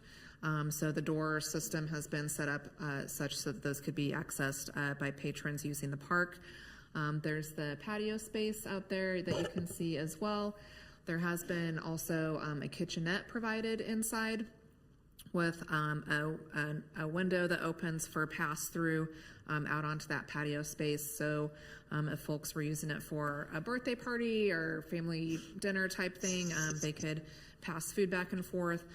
Also leaves options open for potential other uses to use that kitchenette and pass through to the patio. And then just a little bit more illustration of what exactly is proposed to be removed on the old fire station. The areas in red are the portions that would be removed, as you can see. So that's really just the back portions of the building that face away from Lee Boulevard that you can't really see from the street as it is. And then that bottom rendering is just kind of taking a look at their proposed covered patio that would be constructed back there in their place. And then this is just a rendering of the front of the fire station with the proposed garden in the foreground. That is, again, the ornamental garden would be placed between the fire station and Lee Boulevard. The Planning Commission actually saw this item twice. They saw it first back in November and then saw it again just last month. It was continued so that there could be a little bit more input from the public to be gathered and have some revisions made. And this placement of the ornamental garden is one of those things that came about after the first discussion with the Planning Commission and then subsequent public input that we received. We had originally proposed for there to be parking placed between the fire station and Lee Boulevard. There was some concern about that and just kind of the visibility and safety aspects, and so that was one of the things that was reconfigured to really place that garden between the fire station and Lee Boulevard, not only for the aesthetics of it, but for safety considerations with folks who might be coming and parking there as well. So with that, I can answer any questions you might have, and we also have Chris Claxton with park staff and Scott Bingham, who is the landscape architect on the project, available as well.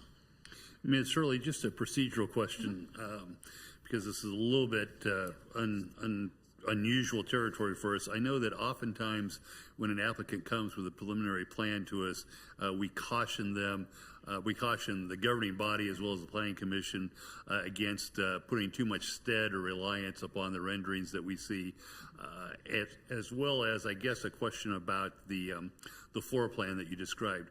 Given that this is a preliminary plan, are we binding ourselves to the floor plan, and do we have the same cautions about the external renderings that we're seeing tonight that we do with private applicants who bring preliminary plans to us?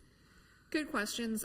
So we would never be approving floor plans at any point in the game. We're just taking a look at the exterior. So that floor plan is really provided as reference to this body, as it was with the Planning Commission, to really give you a chance to provide input, both to the architect as well as park staff. There's been a lot of discussion about the potential programming of that space and how it's going to be used. There's been a lot of public input on that, and so there's been a lot of thought put into how that is designed and how it's going to be used. So it's really, again, more for reference to give this board a chance to provide input on that. And then, as you know, with a preliminary plan, we're never approving exterior elevations. At any time we're looking at a preliminary plan, those are provided, again, really as reference. This is what they intend to be. When we have a final development plan come through, we would expect them to be largely the same, but we, at a preliminary plan stage, never have an applicant go to the extent of doing a full engineering and design on those exterior portions of the building, since we're not approving them as of yet. And then a follow-up on that same line, am I correct in understanding that a final plan would need to be approved before any construction would begin to take place? That's correct. Okay, thank you. So nothing that we do tonight is going to end up with earth movers or anything else happening next week. That's correct. And as with any other preliminary development plan, this would be good for 2 years. And so the applicant, in this case the city, would have 2 years to come back with a final development plan. And after a final development plan would be approved is when we could start seeing construction. Thank you. I appreciate that clarification. Yes, Alan. Thank you, Mr. Mayor. Mine is also a procedural question. Normally, when a developer is doing a preliminary plan, then they come back with the final plan when they're ready to proceed. Do we have an idea when we're going to be ready to proceed? Do we know when this will come back before us for a final plan? Or can we set that tonight? Or how is that done when the city is proposing a plan? Currently, council member, this is not funded. So I think that one of the key things would be once this evening is passed, if this plan is approved, then one of the next considerations would be when would you want to embark or how would you like to fund this? And that could be a budgetary discussion.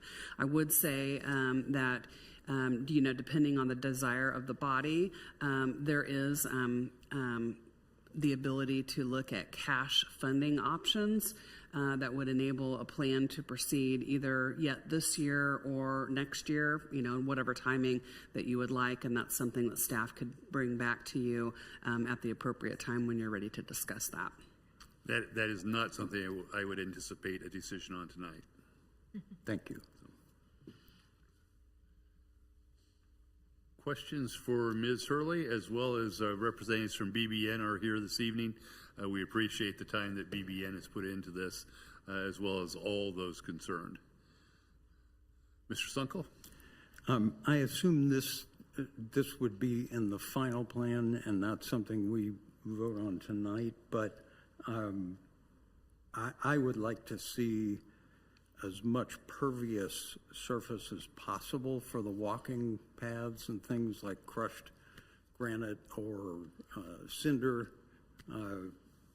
It can be hard enough for a stroller to go on and yet still be pervious and still allow kids to toss a football or a frisbee across without tripping on the concrete going across. But that would be more for the final plan, right? Yep, you're correct. Any specific materials would be detailed out with a final plan. Perfect.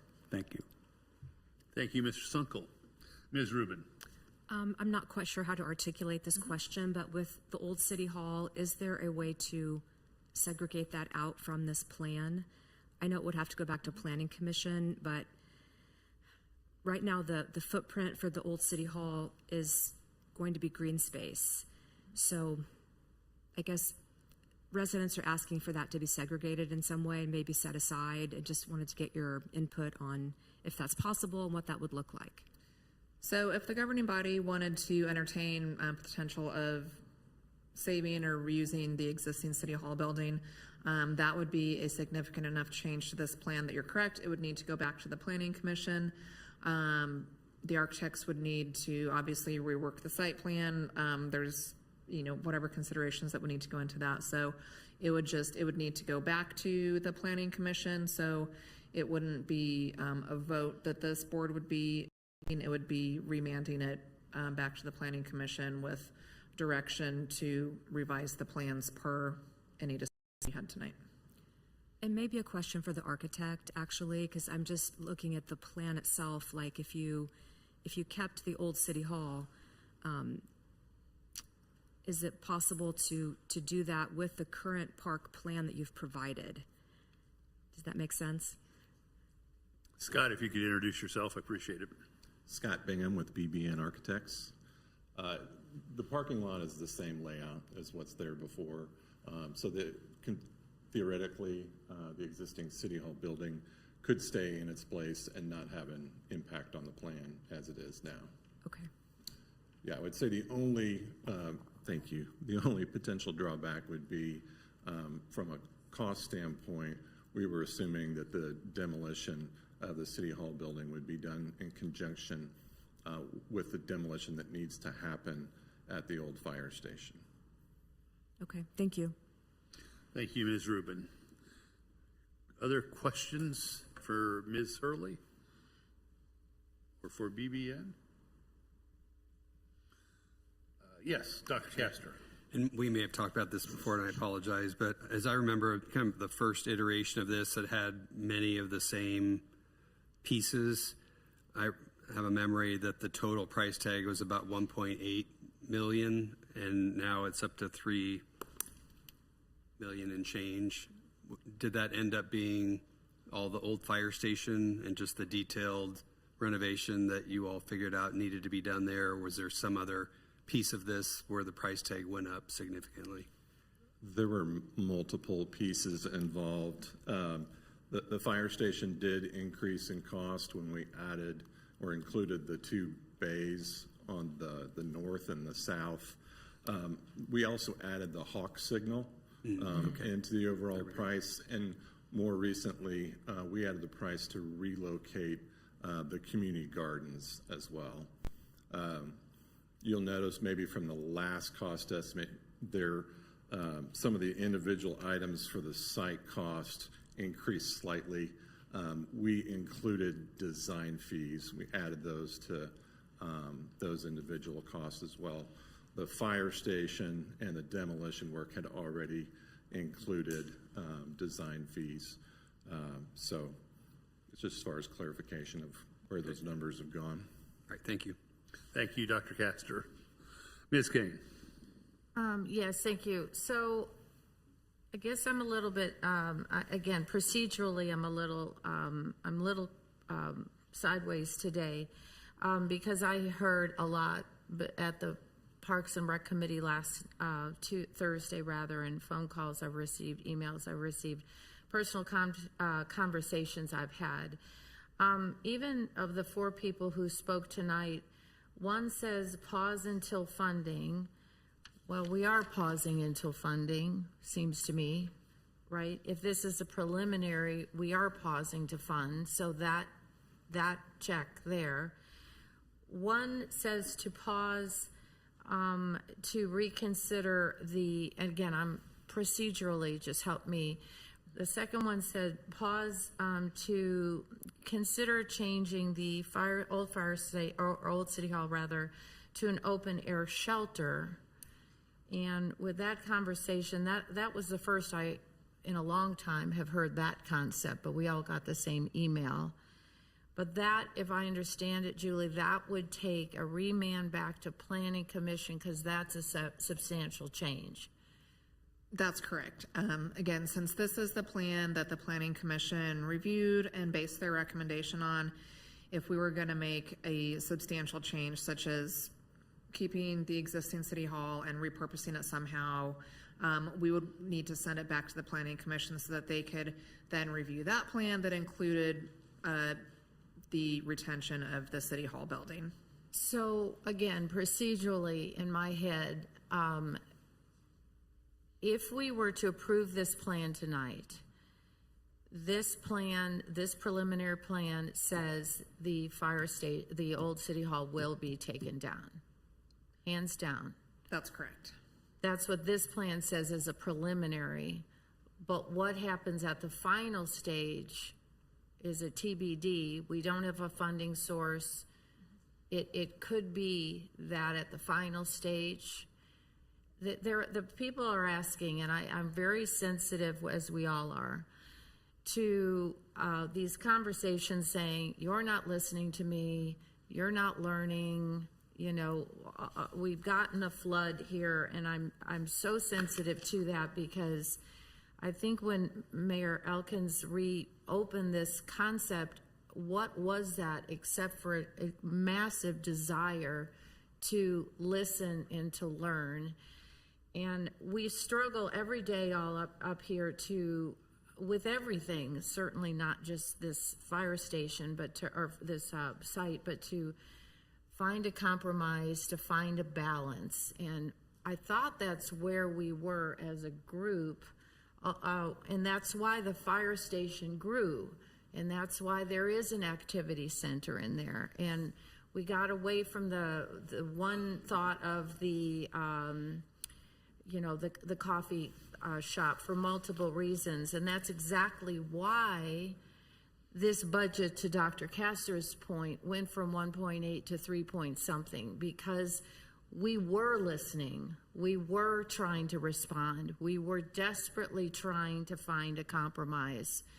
And then if you're reading all the emails, so that was number 2 says, well, let's wait. Let's talk about an open air shelter. So that's a new one to me that I find some merit there. So, but moving on, the third one says, give us 1 more year to fundraise. So we're not saying tonight you don't have another year. Please help me understand. We're not saying you don't have another year to fundraise because we don't have a funding source. So if I thought, and then we have a new layer, don't we all? Because you're getting the emails about people all of a sudden saying, stop, don't do the park, do the sidewalks on the east side of Lee. We're getting a flood of those now. So that's a whole new layer. So I'm struggling up here. What is the best way to go forward? The question on the table has nothing to do with sidewalks on the east side of Lee Boulevard. We have, in effect, we have, me and my homework, we have several things in the play with Safe Streets for All plan. We have where's my notes? I'm sorry, wherever they went. We have several things in the works with the federal grants having to do with safety up and down that corridor, and Safe Streets for All is in the works. We get that back in January. So I just, sometimes there's such a difference up here as we sit here going, you're not listening is really their way, individual's way of saying, I'm not getting what I want. But we are desperately trying to find a compromise here. If you look at the site and you talk about the actual square footage, for the most part, this parking is already here. This east of or north rather of the fire station, it's the most is 1.7 acres at the most. And if you see, the parking lot is for the most there. So we're talking about outside beautification, but we're not even talking, we're talking definitely less than 2 acres. We're talking closer to 1 acre. $3 million, 1 acre is the reality of this plan. So I'm really struggling today with what is the right move. I am so trying to listen. I'm so trying to respect. I'm so trying, and me and everybody else, so trying to find a compromise. But spending $3 million as it is, I can't think of another place in Leawood in a park we spent $3 million on an acre. Help me anywhere, anybody saying, Gezer Park is 10 acres, not 1 acre. You know what I mean? I just am struggling with this concept. And then we keep getting layered and layered and layered. And now we're talking about some people and they have great, wonderful, heartfelt messages and reasons to say, stop, don't do anything out there, do the sidewalks first. So I'm looking for all of you to help me to understand, help me to find the balance, because I really am. I've had a lot of conversations between last Thursday at Parks and Rec and today, and I'm struggling. Is it best to put somewhat of a pause, but then we are putting a pause. We have to find a funding source, and this is only preliminary. I'm struggling today. So let me see if I can focus this a little bit more here. Thank you. We have 3 options tonight. There's, as you say, Ms. Kane, there's a whole lot of layers around here. But tonight, with what's in front of us, we have 3 options. Number 1 is to approve the preliminary plan as it sits. Emphasis on it being a preliminary plan, that before any construction or demolition would happen, it would have to come back to us. And by the way, it would go through the Planning Commission as well if that occurred. Second, we can deny it and remand it back to the Planning Commission, which is essentially remanding it back to staff for additional consideration, revision. Certainly there would be additional professional fees involved as a result of that, but that's the second option, and that's to remand it. The third thing that we could do is we could deny it in total, and that would just kill it and that would be the end of it, at least for the foreseeable future, until we bring it back up again. I will tell you that if we, just from my own personal perspective, and I have some control over the agenda, if we just kill it, if we just deny it tonight, I'm going to be resisting bringing it up to this body again in the foreseeable future. That's not forever, but in the foreseeable future, because of the amount of time that we've expended and the amount of time that we've heard from residents. The Planning Commission insisted that we go through it a second time and obtain more public input. But those are the three choices tonight, and we can have conversations about sidewalks. We can have all kinds of other conversations. I haven't done the math in my head very well, but a significant part of the increased cost, as Mr. Bingham said, was a result of us deciding to put in a hawk signal, which I think was a very good idea. I don't resist that at all. Certainly dramatically increases the cost. Those hawk signals are a significant cost. But the three choices we have between us tonight are to approve, recognizing that we'll see it at least one more time between now and the time that anything happens on it, remand it, or deny it in total. So that's where I think that we are. Yes, Mr. Sunkel. Yeah, so I think we're getting to the point where we're merging questions with discussion. And we are, and that's fine to me. My question at this point would be: so, if we did want to set a deadline for money to be raised to save the city hall, so that the city would not necessarily be committing money, but that private money could be raised to save city hall, that could just be incorporated in the final plan, which goes back to the Planning Commission, correct? Or is that too big a change? What if we approve what I'm saying is, if we approve this tonight and set, say, a deadline a year from now to see if the residents can come up with a plan or a way to save the city hall that doesn't necessarily include funding from the city, can we just then move that into the final plan and move forward from there? Or does that become a separate project, or how would this work? In our case, the funding is an issue separate and apart from the approval of the plan or not the approval of the plan. That's actually something that we would take up in the budget process, and more particularly in the capital improvement plan. Right. So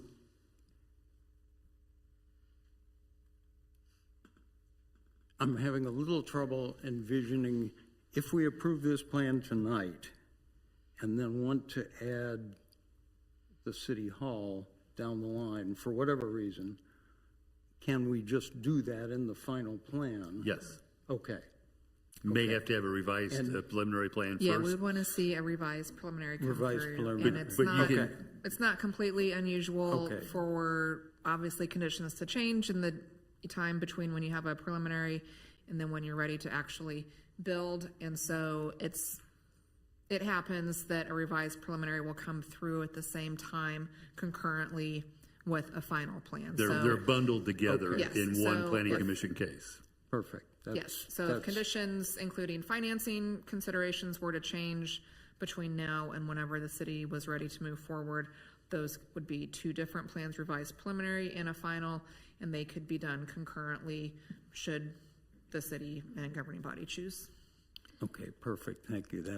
That's that part of the Does that procedure. help? And that way, I mean, this is comment, but I would prefer to see fewer parking spaces. I think in the future with self-driving cars, we're not going to need as many parking spaces in a lot of places. And I see this as a bike destination.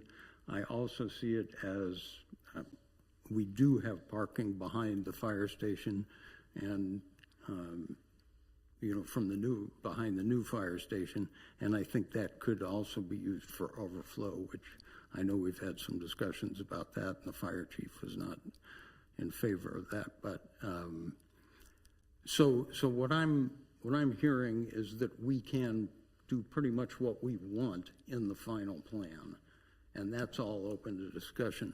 What I would like to do tonight is get kind of a deadline for the community to, I mean, tonight was kind of a deadline for them, but not really. And our work sessions have been kind of a deadline, but not really. I would like to judge how invested my community is, because I hear from a lot of them, just as Ms. Kane said. I've had a lot of discussions with people, and there are people who want to save the city hall for a lot of different reasons and a lot of different ways. And I'm sorry Mr. Pepis isn't here tonight, because I know he's heard a lot of that too. By ordinance, that deadline is set if we approve this tonight. Two It's years, 40, right? yeah, 24 months from now. Okay. So that does give something to shoot for. If nothing comes to save the city hall within that 2 years, then we'll probably proceed with this, and that makes sense to me. Yeah, and as I will say, and help me here, Ms. Hurley, as a practical matter, it's probably less than 2 years, because it's 2 years to start construction and not 2 years to approve a final plan. True? The final plan will need to come and be approved within 2 years. Right. So it's not construction. It's but realistically, a little less than 2 years, because obviously we need to start working on plans before it would get to this. we have to point. make a decision on a final plan within 2 years. Right, okay. So I would, at this point, I would be in favor of passing this preliminary plan, because we are in effect pausing it, as you say, as long as we do not move headlong into figuring out a way to pay for this and bringing a final plan forward, which I don't think any of us have the taste for right now, to try to do a final plan. So that's where I stand right now. And since we're in the discussion phase, I promised him that I would put him on the record this way. The city council members have received this, but I do want to put it on the record. Mr. Pepis is sorry that he could not be here. He had some personal family health issues that he had to address, but he did write to all of us, and I want to read this into the record. Dear Mayor Elkins, fellow council members, and city staff, I regret that I will be unable to attend Monday's meeting in person due to travel, but because this project is located in Ward 1, I wanted to share my thoughts on the 96th and Lee Master Plan ahead of the governing body's discussion. This site has been a part of Leewood's story for a long time. The former City Hall and original fire station carry real history, and I understand why many residents have strong feelings about what happens here. I respect the residents and historical advocates who have stayed engaged in this conversation over the years. At the same time, this has been a discussion that has taken place over many years, if not decades. And at some point, I believe the city has to balance preservation, cost, practicality, public benefit, and the long-term needs of the surrounding neighborhood. In my view, the plan before us strikes that balance well. While I appreciate the historic significance of the former City Hall building, I believe moving forward with removal is the right decision. This property has been discussed for many years, and if there was a strong belief that these buildings needed to be preserved permanently, there has been ample time over the past several decades to pursue formal historic designation, including potential listing on the National Register of Historic Places or another applicable preservation process. To my knowledge, that was never completed. In the meantime, the former City Hall building has continued to sit vacant and deteriorate, creating significant environmental, code-related, and cost-related concerns that cannot be ignored. I also understand there was a prior interest in converting the former City Hall building into a neighborhood coffee shop. I liked the spirit of that idea and in fact supported the concept at the time because it reflected something many residents clearly wanted, a small local gathering place in North Leewood. However, as I learned more about the potential zoning, land use, and city-related challenges connected to that proposal, I also came to understand, pardon me, why it may not have been the most practical or appropriate long-term decision for the city. That said, I think it is important to be clear about what many residents were supporting at that time.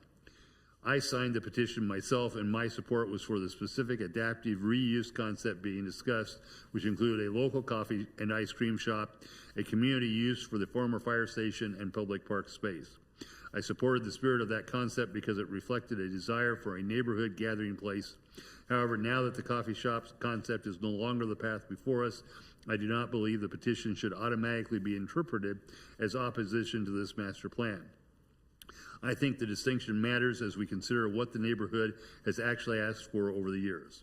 What I appreciate about this master plan is that it still responds to the underlying desire for a neighborhood gathering place. Instead of leaving the site vacant or continuing to debate an option that is no longer feasible, this plan creates a usable public space for families, children, and residents of all ages.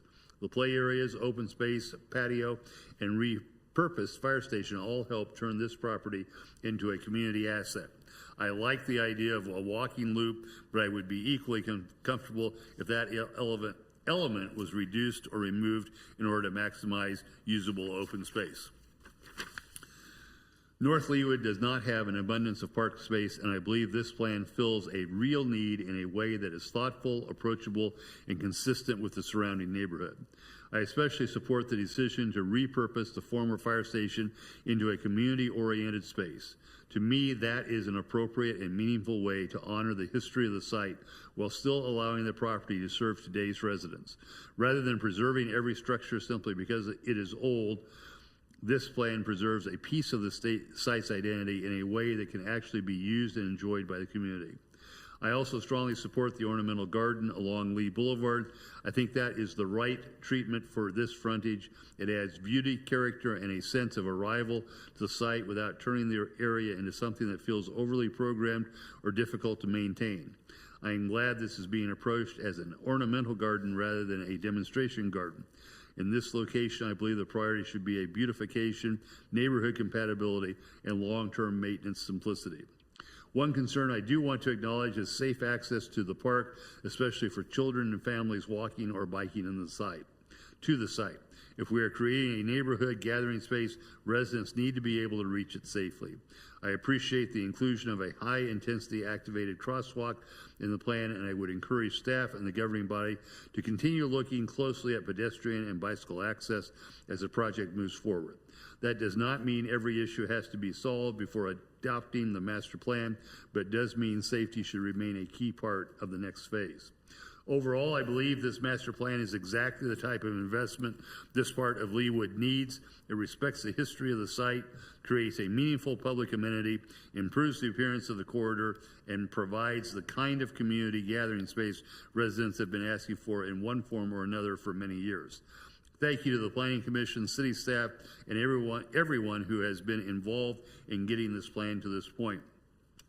I am supportive of the 96th and Lee Master Plan and look forward to seeing its site become a beautiful and well-used community space for North Leawood. Sincerely, Matt Pepis, Council Member Ward 1. So thank you for your indulgence, but Matt wanted to make sure that his thoughts were heard and on the record. Other comments? Ms. Harrison, you have your hand up. Thank you. I would agree with nearly everything that Mr. Pepis said, and I thank you for taking the time to read that into the record. I wasn't sure how that would be shared if in his absence, so I appreciate that. I sat on the Historic Commission 10 years ago. It was one of the first committees I was appointed to as a new council member, and when I voted to save the old City Hall almost 10 years ago, it feels like, I did so not knowing about the triple threat of the lead, asbestos, and mold. I also did not understand that it would take more than $100,000 to make the space ADA compliant. These were just not brought up at that time. Now that we all know this, we have voted with more informed minds. There is nothing of local or regional historical significance that took place in the old City Hall. It was simply the first building where things happened in Leawood. It is a cute building. There is no doubt about that, to which some North Leawood residents are very emotionally attached. But we answer to all of our city, all of our residents, and I have heard from plenty of residents who agree with our plans to raise Old City Hall, to keep the fire station, and to build a green space. I've also heard from former members of the governing body, and they support this plan as well. The residents of North Leawood have for several years asked us to save an old building, and we are, in the fire station. It's going to be wonderful. The residents of North Leawood have asked us for more park space and more green space, and we are delivering with this plan.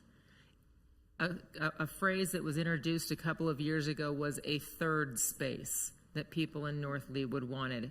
We are delivering that third space.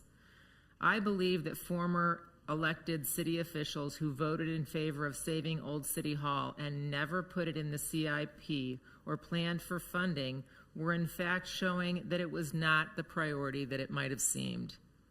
Many of them have told me over the past year that they favor demolition. I support our plans for this preliminary plan. I think the architect has done an amazing job listening to the people. We have spent more time on this issue than any other city project that I am aware of, and I appreciate that it has been bounced around a bit, and we've had a dozen or so work sessions in the last 10 years, because I think it's gotten us to a place that is terrific, and I look forward to seeing this project happen eventually when we have the money and when we finalize things. But I appreciate the people who have emailed and texted us today to share concerns in favor and against. I again would like to move that we approve this preliminary development plan. Thank you, Ms. Harrison. Ms. Gayette? Thank you. I think the challenge, as with anything, is that not everybody is going to be 100% satisfied. And we are trying very hard to listen to all of the feedback. And every time we have taken into consideration another piece of input, we've gone back and asked the architects to make this improvement. Every request, every piece of input in our efforts to listen and adjust to that, our price keeps going up. Our fee keeps going up. And we are working really hard to get to this point, and it's costing us a good amount of time and resources to get there. And we have gotten a lot of feedback that this plan is beautiful, addresses so many of the concerns, desires, wants of the community, and it's not going to be 100%. It is not going to be perfect, but we have worked really hard, and the architects have worked really hard to take in the consideration and input of the Planning Commission, of the governing body, of staff, of the community to come up with this plan. And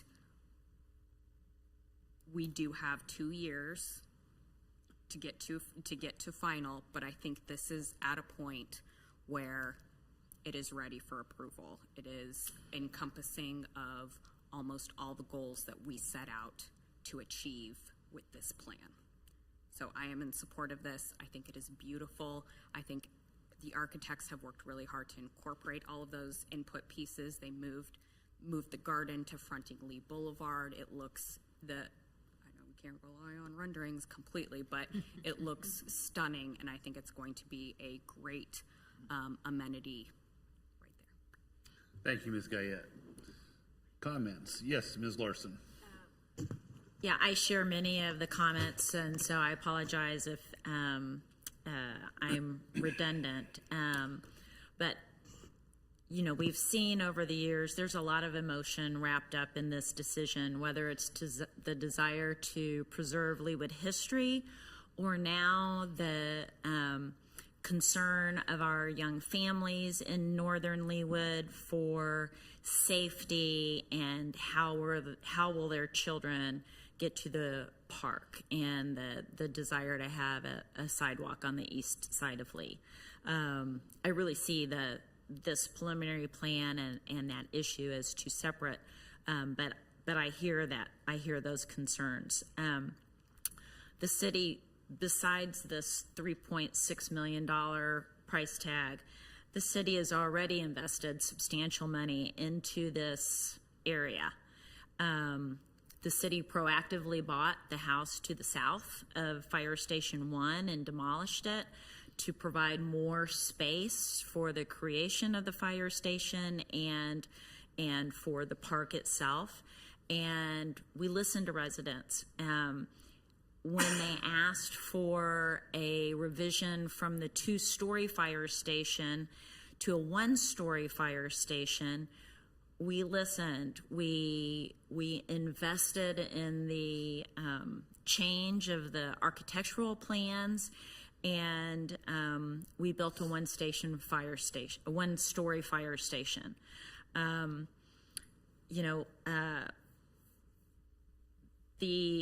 The site total is 3.6 acres, but the usable site for the park itself is much smaller. It can't be all things to all people. The chief role, though, is a community gathering space, and I think we've hit the mark on that.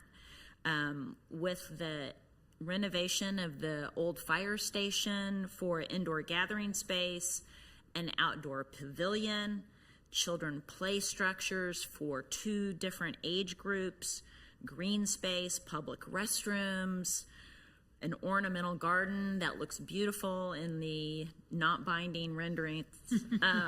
And so from the curb view, that's going to be beautiful, whatever it looks like. And from inside the old fire station, through those doors are going to be able to raise, and there's the ornamental garden. I think it's going to be fantastic. We can't be all things to all people. We heard some comments more recently about desire for basketball and pickleball courts. Well, fortunately, we have those things at Leawood City Park. It's 1.8 miles away and 1 traffic light. As for the safety issues, we're working on the Safe Streets for All program. Our Public Works Director, David Lay, has committed to that. We're going to look at the feasibility of adding the sidewalk on the east side of Lee. Now, I walked Lee today from 95th Street to 103rd Street and back, so I could experience that firsthand. I crossed the street a bunch of times. I walked in the grass on the east side. I'm not an engineer, but I think I understand the experience that residents are having and also the problems that we're going to have engineering a sidewalk there. But I look forward to that discussion. Leawood puts safety first, and through our actions, improving the safety on 103rd Street for the children of Brookwood, we've put money where our mouth is. We're improving safety on 83rd Street for the children that attend Corinth.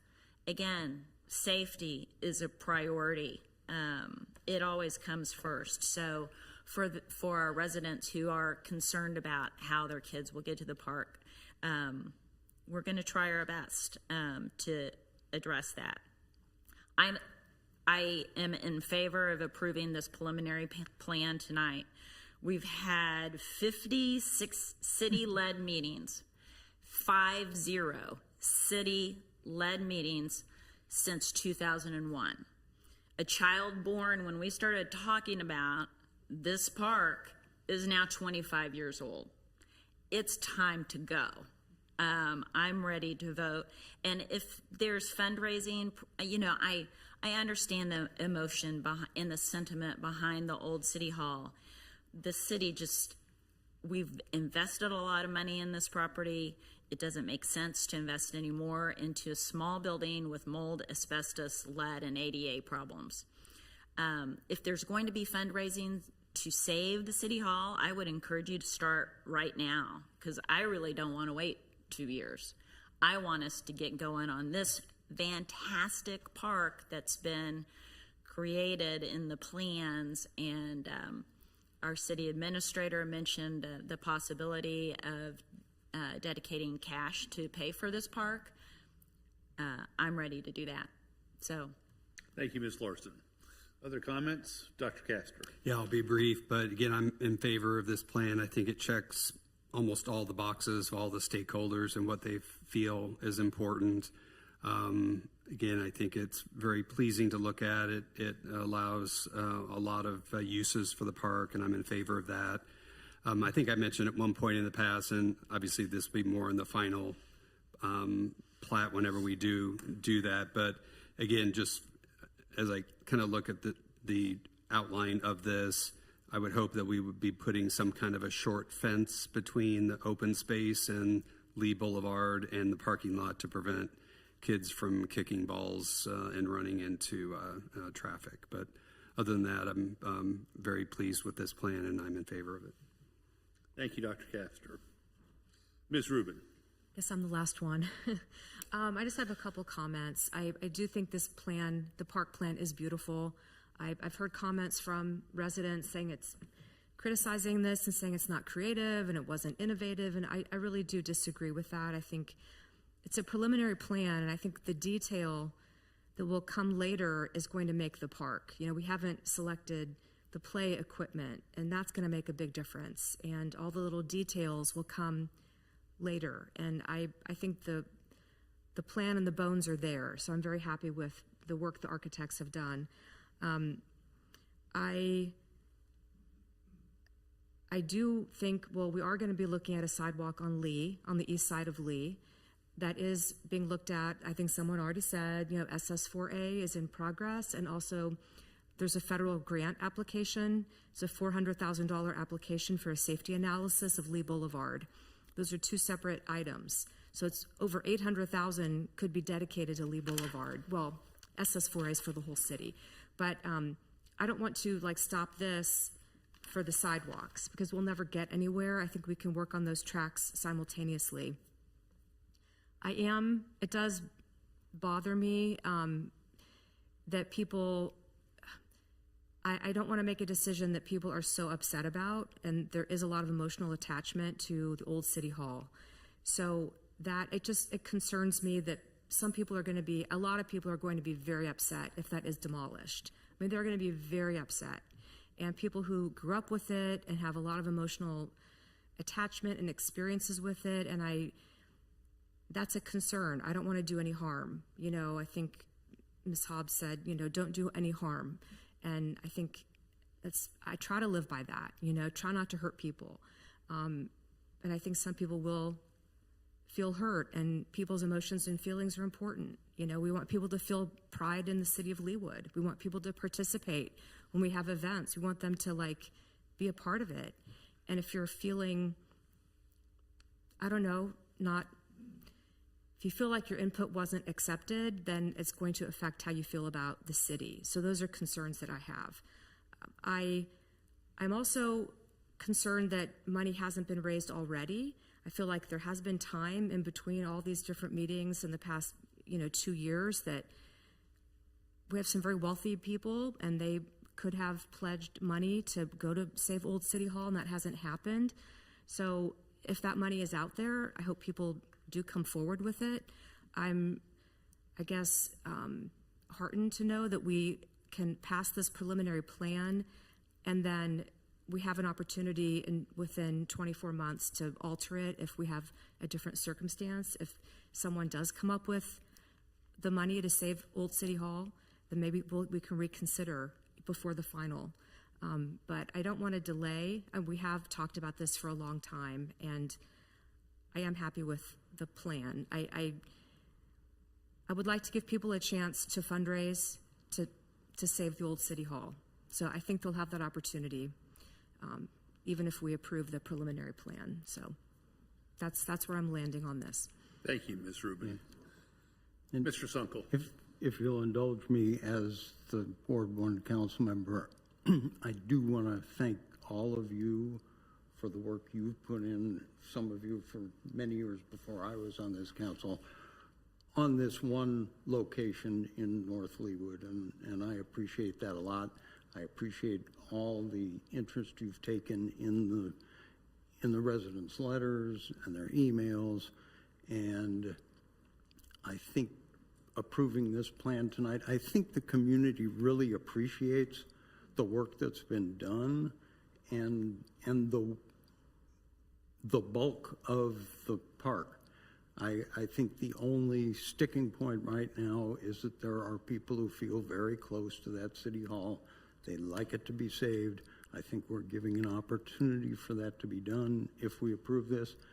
There's now kind of a deadline, and we're allowing that to happen. And I'm happy with that outcome.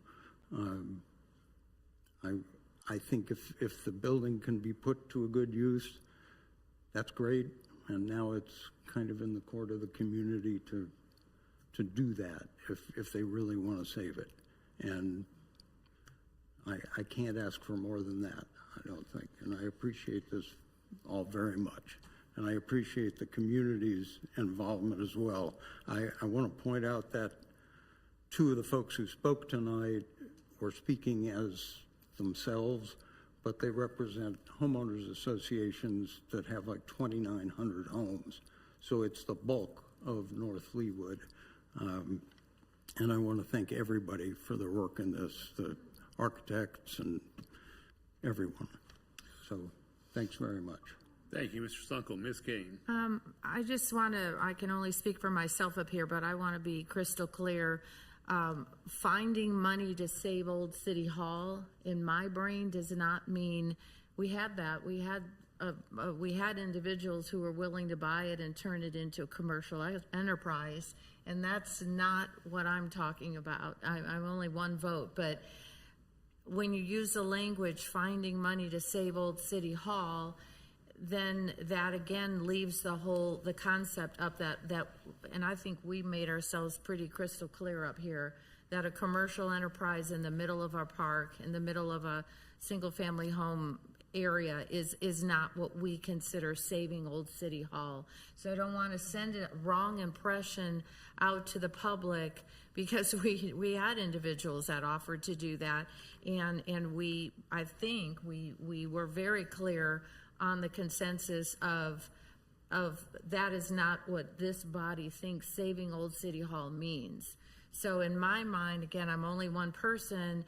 If we could save some of the bricks, if we could save some of the cupola, we could maybe somehow, I don't know, but just for the record, you guys can speak for yourself, but saving Old City Hall does not mean turning it into some kind of commercial enterprise in that location in the middle of the park. I think we need to send a message loud and clear right now in the next 2 years or 1 year or 6 months, whatever it is that's not what we're saying here.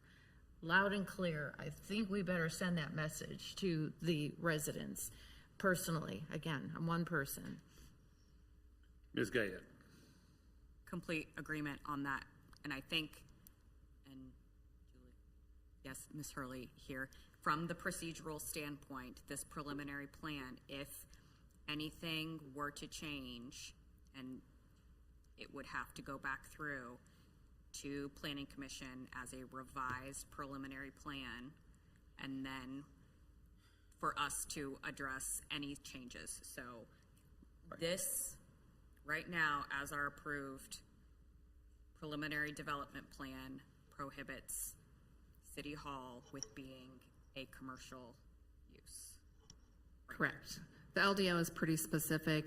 We have real narrow thresholds of how much can change within a preliminary before it would get kicked back to a revised preliminary in order to come through for a final. So if the old City Hall were to be retained in any fashion as an open air structure or otherwise, that would be enough of a change that it would have to go back to Planning Commission as a revised preliminary. Thank you for making that clear. Although that being said, as we've seen many times in the past, you can bundle the revised preliminary plan with the final plan. And in that event, again, we're speculating now, I'll be strenuously advocating that we do them together. Because otherwise it could be another generation before we get there, frankly. So, other comments? We have a motion but no second at this point in time. Is there a second for Ms. Harris's motion? I will second. Thank you, Mr. Sunkel. Additional discussion? If not, the motion is to adopt an ordinance approving a revised preliminary development plan for the Leewood Fire Station 1 and Park located south of 96th Street and east of Lee Boulevard. Because this is an ordinance of this nature, a roll call vote is required. If there's no further discussion, I will ask the clerk to please call the roll. Councilmember Harrison? Aye. Councilmember Sunkel? Aye. Councilmember Kane? Aye. Councilmember Castor? Aye. Councilmember Larson? Aye. Councilmember Guyed? Aye. Councilmember Rubin? Aye. I have 7 votes in favor. Mr. Pepys is absent this evening, so I find that the ordinance approving the revised preliminary development plan is approved and adopted. Thank you all, and I appreciate the consideration, the great discussion this evening. It is now 9:30. We've been at it for about 2.5 hours. I would look to the governing body as to whether they would prefer to take a brief break or if we should soldier on. Soldier on. Looks like soldiering on is the answer. I gave you all the opportunity. And I don't disagree, by the way. We'll call next Planning Commission case number 6064-2026, which is an, yeah, I got that right, which is an ordinance approving a rezoning of 5.08 acres from RP3, Planned Cluster Attached Residential District, to RP2, Planned Cluster Detached Residential District, and a revised preliminary development plan, revised final development plan, and revised final plat for Villas of Chadwick located south of 135th Street and east of Chadwick Street. Ms. Hurley, do you wish to be heard? I do. Thank you, Mayor. Please proceed. Council members. As you said, this is a request for a rezoning from RP3 to RP2, revised preliminary plan, revised final plan, and revised final plat for Villas of Chadwick at 135th and Chadwick Street. The Planning Commission did review this case at their May 26th meeting and voted unanimously to recommend approval. The entire Villas of Chadwick development is a total of 18.84 acres. This was previously approved for 2 zoning districts, RP2 and RP3. The RP2 portion was 13.76 acres and included 34 single-family detached units. The RP3 portion was 5.08 acres and included 16 attached twin villa units for a total of 8 structures. There were a total of 50 dwelling units as part of that overall development that was approved here just recently. This proposed rezoning is just rezoning the 5.08 acres from RP3 to RP2 and changing those twin villa lots into detached single-family lots that would be the same as the other proposed single-family lots that were out there. So with this proposal, the entire development would be RP2, and there would be a total of 42 single-family detached units, no twin villa units as part of this proposal. So just an overview of the site. It is that blue shaded area that you can see there on the southeast corner of Chadwick and 135th. East Village is to the north of the proposal on north side of 135th.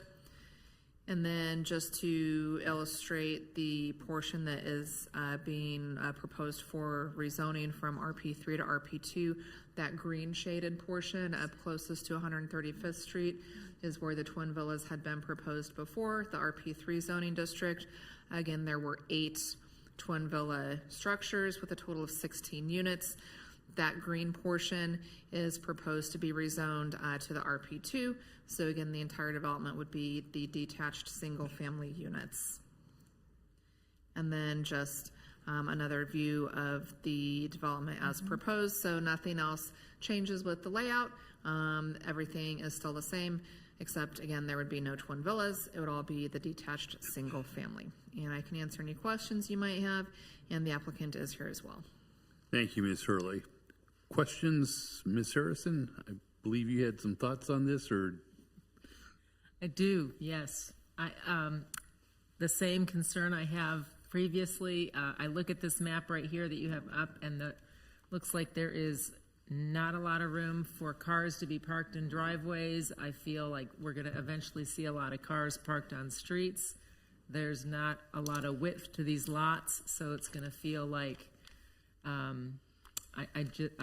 feel like this is not going to look like anything else we have in Leawood, and that's a concern to me. That the distinctive and distinguished look that we tend to have in our neighborhoods in Leawood is not going to be applied here.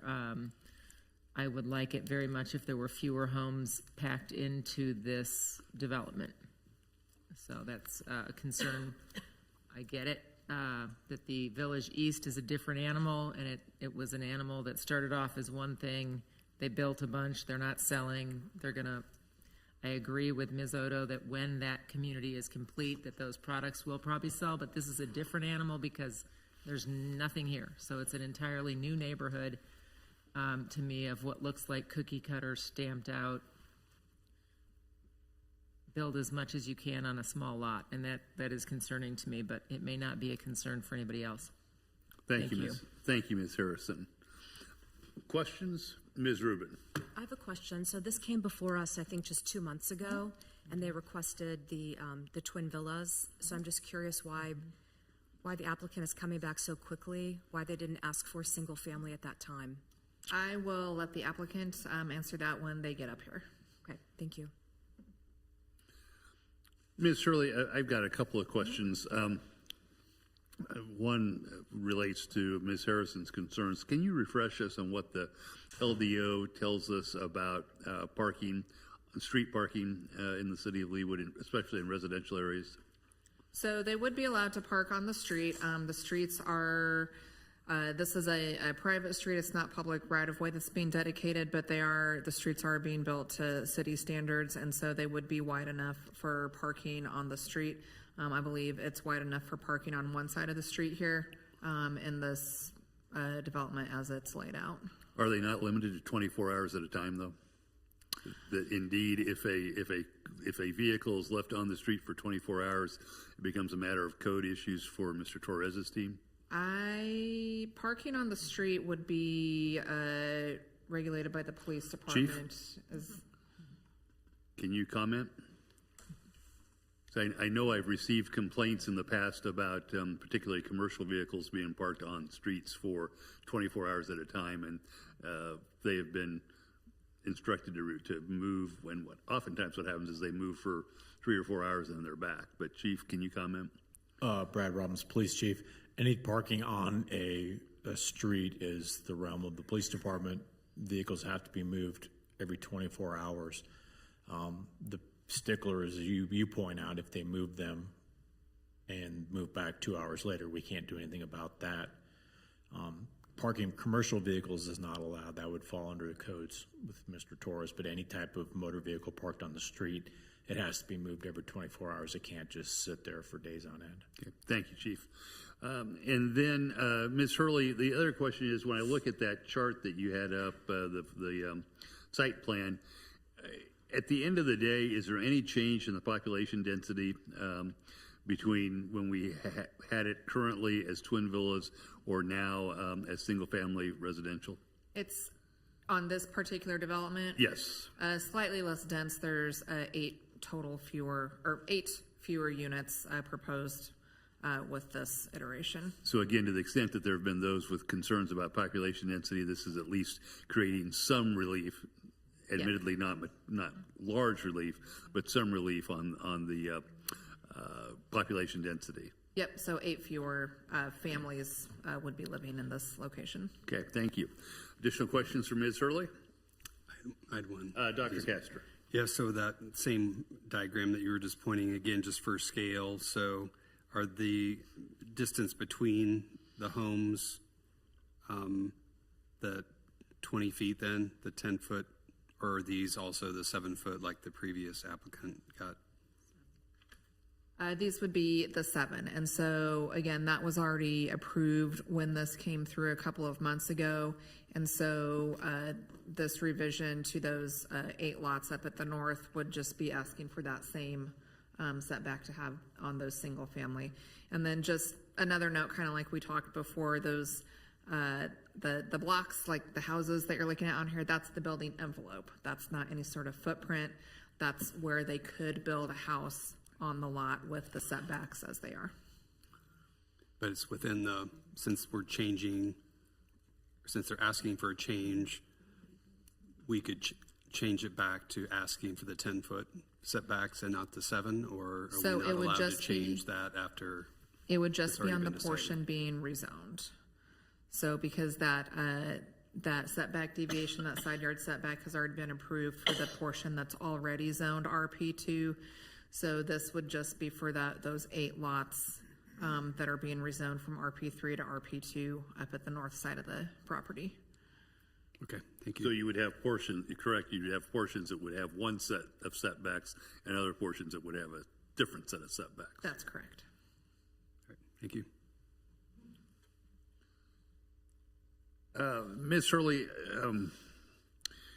I think I know the answer, but just want to validate, when you talk about setbacks, you're talking about both front, back, and side setbacks, right? Correct. So it's 7 feet in all directions. The deviation is just for the side yard setbacks.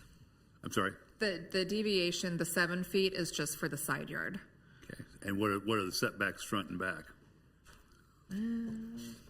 The side yard would be the 7, and Right. then the front, and I don't want to just say off the top of my head without looking, or I will surely say I'll the bet wrong Mr. number. Reutz knows. So it's in here. So the front setback required is 30 feet. They're providing 30 feet. The side yard setback required is 10. They're asking for the 7. Again, the 7 foot is already approved for the bulk that's already zoned RP2. And then the corner lot setback is 20-foot minimum, and they are providing 20-foot minimum on the corners. And the back set, this, I believe the back is that 30 as well? 20. Yeah, I didn't want to talk off the top of my head. It's getting late in the evening, and they are providing that as well. So it's just those side yard setback deviations that they're requesting. Everything else meets our LDO requirement. so there are no deviations on front and back. Correct. Thank you. Other questions? Mr. Royce, does the applicant have anything they'd like to speak to? Sorry to toss questions that just clear back at the back of the room. No, I appreciate it. That's what we're here for. Yes, I have a very quick presentation that I'll run through real quick. Really just highlight some of the, I think, questions you guys asked, and then maybe answer a few more that you had asked us previously on the other one. So it's only should be pretty quick here. Okay. So high level, like Julie mentioned, looking at rezoning the north half or north portion of the site from the twin villas to single family. We're still proposing 3 to 4 bedroom units with 2.5 to 3.5 baths. As you mentioned, it reduces the total number of dwelling units from 50 units previously to 42. There were 8 twin villa buildings that have been replaced with 8 single family homes, so number of buildings stays the same. Green space does increase because the single family homes are smaller than the twin villas. These are planned to be 1.5 stories or reverse ranch style with either 2 or 3 car garages, with options for main floor living and bedroom, optional finished basement, and there's a few walkout units depending on grading. Single family homes, approximately 2,400 to 3,400 square feet with estimated pricing around 1 to 1.2 million, similar in size to Leabrook. Just a refresher, there are a couple smaller amenities in here, dog park on the northeast corner, and then a small green park space on the southern of that middle block there. Again, these are some concept home design inspiration images from Leabrook, and then our material palette for the development. So, I think there was 1 or 2 questions about parking and one other thing on here. So I know that City Code does allow for cars on streets. The driveway setbacks from curb to the setback line is about 41 feet, which would be enough to easily park 2 cars front to back and then to 4 cars total for a 2-lane driveway. And then with houses that have a sidewalk, that would be about 31 feet from edge of sidewalk to garage door. So could easily get 2 cars still in a driveway, 3 if you're creative, probably. And then the overall width of these lots is about 70 feet wide to 74 feet wide. I think there was a question on lot width. And with that, I'm happy to answer any other questions that you all may have. Questions from Mr. Royts. I'll start with Ms. Rubin. Yeah, do you have an answer to my question about, you were just here a few months ago with the same plan and you asked for twin villas for this 5.08 acres, so why was there a change so recently? I will let Courtney answer that one. Thank you. So kind of the same time that East Village was popping up, we had come through with this plan, and at that same time we kind of evaluated and said, okay, I think it might be time for us to move away from twin villas and do more single family. So it just happened to be a timing thing that it came up at the same time that we realized East Village, and it just happened to be right after we had this plan approved. Okay, thank you. Thank you, Ms. Rubin. Ms. Larson? Just a quick question. Are you planning for this to be a maintenance provided community? Yes, we are. Thank you. Thank you, Ms. Larson. I've got one question for Ms. Odo that I probably maybe should have asked in the previous case, but it applies equally here. So in this instance, are you all anticipating selling the lots to other builders who will actually build out the homes? It's a part of the discussion. I believe we plan to do that. There's a slight chance that we end up building it in-house. If indeed you do that, will there be design guidelines that you all will put in place that will regulate the homes that are being built there? Yes. And I'll be honest with you, the reason I ask that question is that there is one home in East Village that is dramatically different than what we saw in the renderings. I know we never really hold you to the renderings at all, but it did cause me to question what, if anything, in the future we can do, because that, I'll be frank with you, that particular home is an anomaly within the context of your entire neighborhood there. So be curious about your thoughts on how you might well regulate that in this instance. I believe we originally had submitted a set of design criteria with this development. I think we had restricted it to, I think there's 2 different types, like more traditional and then like transitional, like traditional type developments. I think we had excluded more like modern style homes in that design criteria. I could be misremembering, but I believe we had submitted that. That one came just as a surprise to me when it was built in East Village. So again, it is what it is. There's not anything we can do about it now, but it does, again, probably unfair to you, Ms. Odo, but same basic group of developers. I'm concerned about that. So We hear your concern. thank you. Any other questions? If not, we'll go to the discussion phase. Any comments? Thank you. Is there a motion? Motion to approve. Thank you, Ms. Larson. Is there a second? Second. Thank you, Ms. Gayed. Any additional discussion? If not, again, because of the nature of this particular matter, it requires a roll call vote. And if there's no further discussion, I'll ask the clerk to call the roll, please. Councilmember Larson? Aye. Councilmember Gayed? Aye. Councilmember Rubin? Aye. Councilmember Castor? Aye. Councilmember Harrison? Nay. Councilmember Sunkel? Aye. Councilmember Kane? Aye. I find 6 votes in favor of the ordinance and 1 opposed, with the opposing dissent from Councilmember Harrison. Given that, I find that we have approved the ordinance approving a rezoning of 5.0 acres from RP3 to RP2. So thank you very much. That concludes matters from committees, and we have no old business this morning, it's not morning yet, no old business this evening.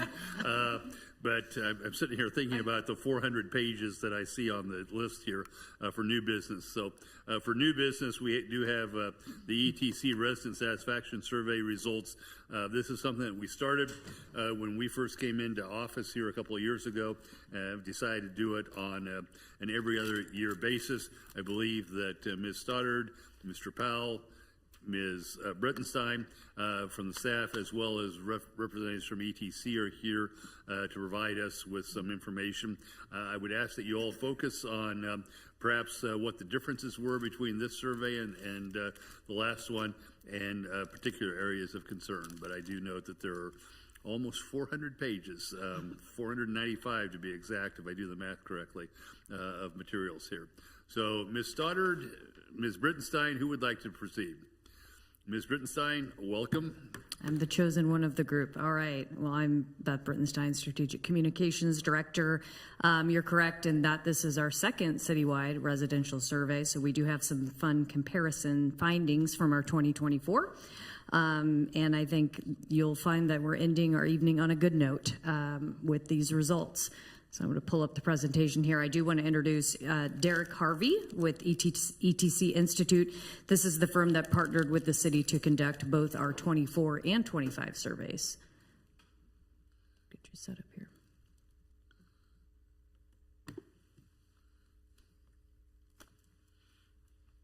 All right, Mr. Harvey.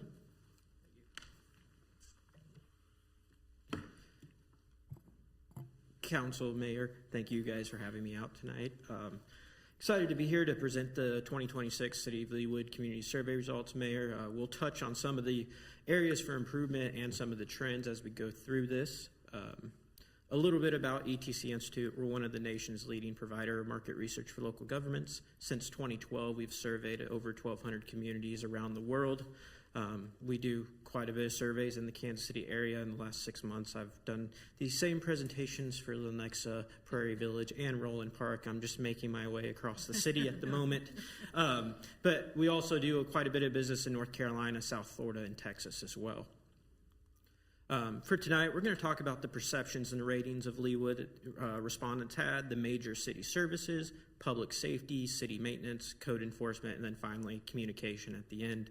The purpose of the survey is to objectively assess city programs and services. We wanted to gather input from residents to help city leaders set priorities. We also wanted to help identify areas for improvement in the community, and we were able to do that with the design of the survey.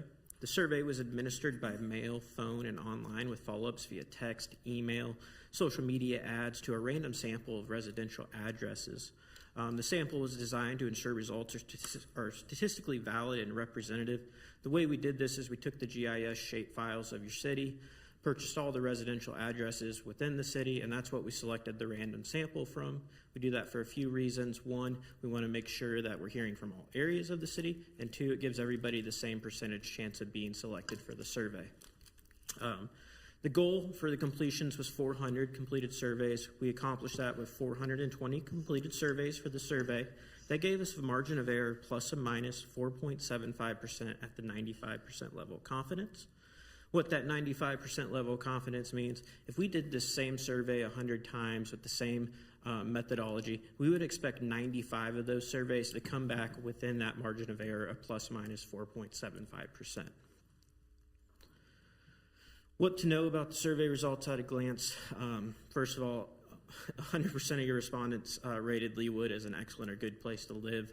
It was actually 99.7%. I rounded up for this slide. But we also had 99% of residents saying they're very satisfied or satisfied with the overall quality of life in the community. And then 97% of respondents rated Leawood as an excellent or good place to raise children. I always pull those three out because those are the big three, I call them. I typically look at those at all of our survey results, and if those results are good, I kind of know how the rest of the survey is going to go.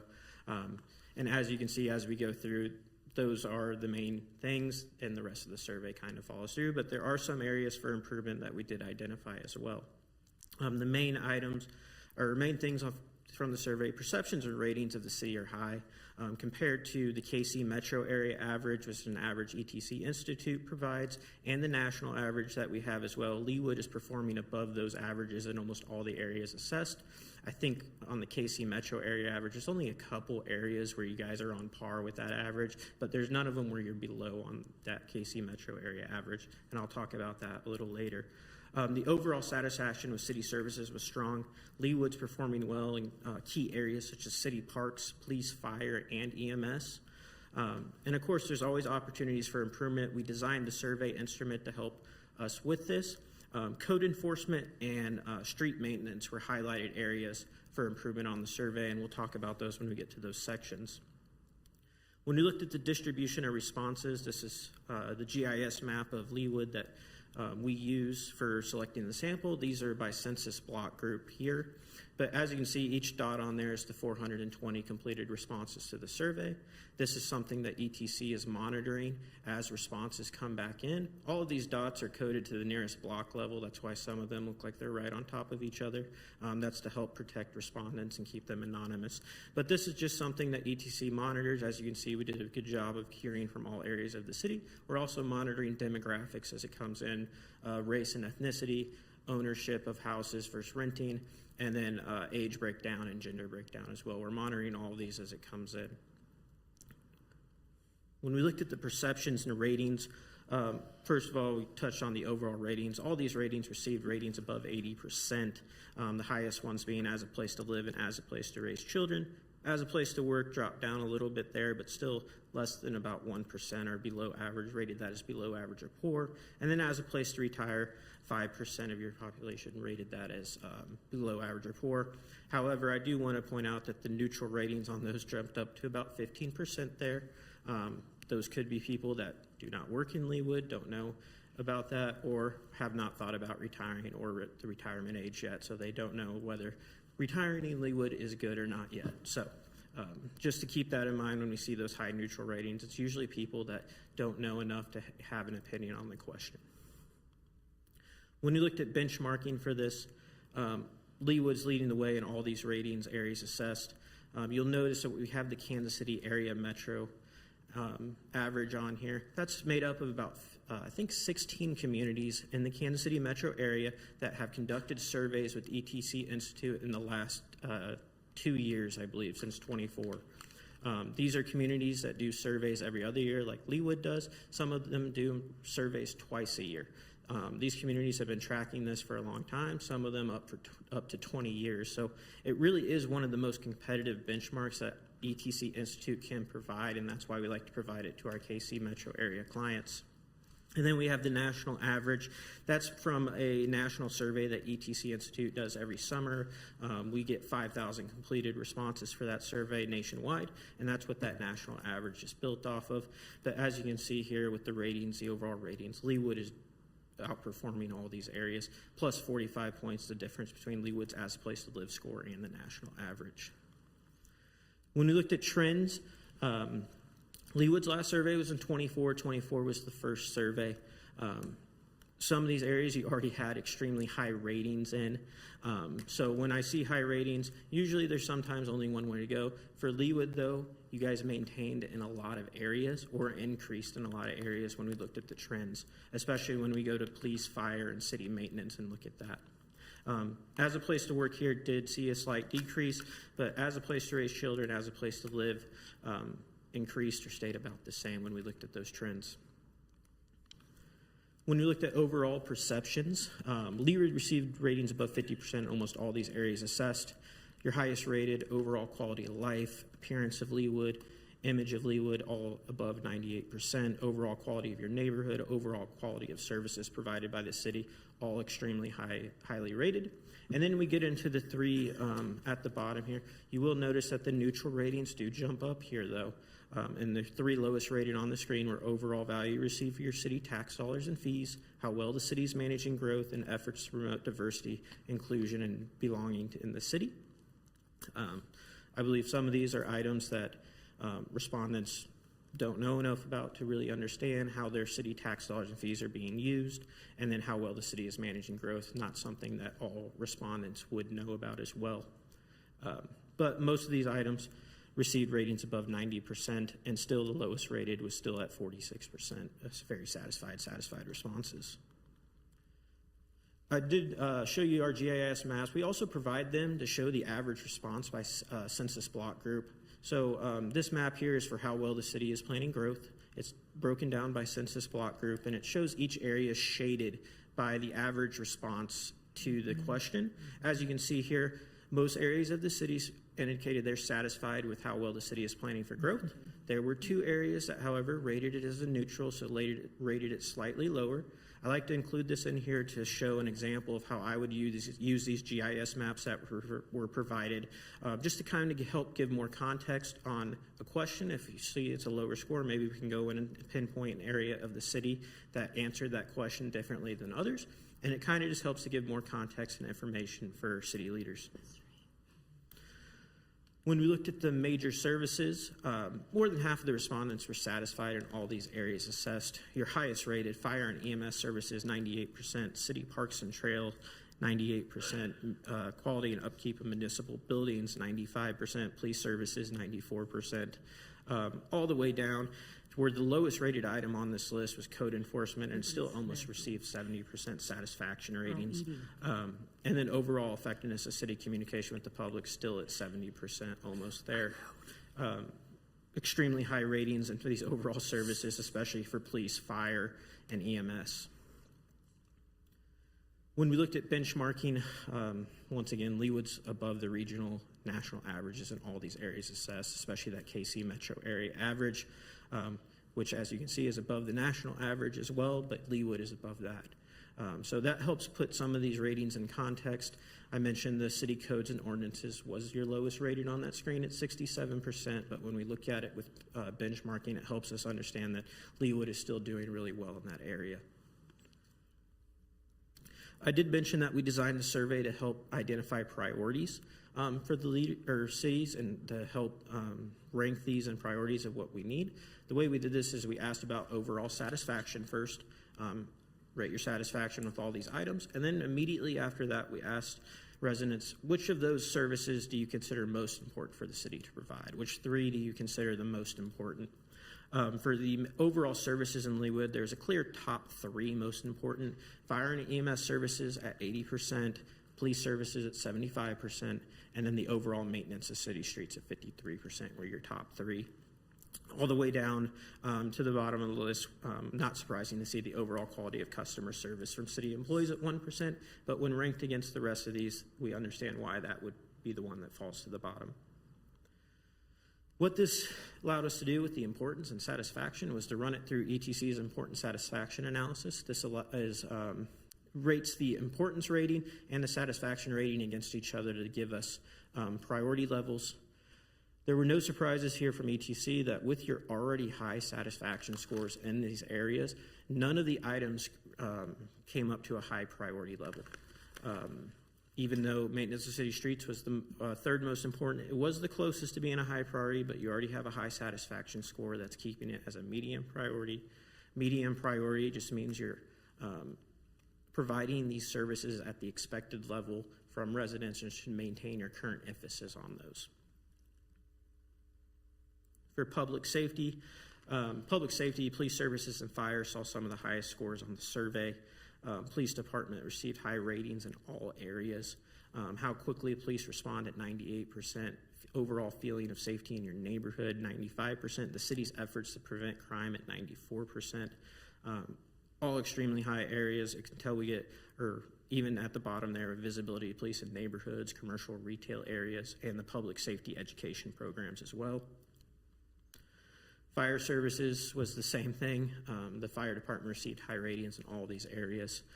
How quickly the fire department responds to emergencies and medical calls were the top 2 highest rated, followed by visibility, ambulance transport, efforts to manage emergencies and disasters, and then efforts to educate.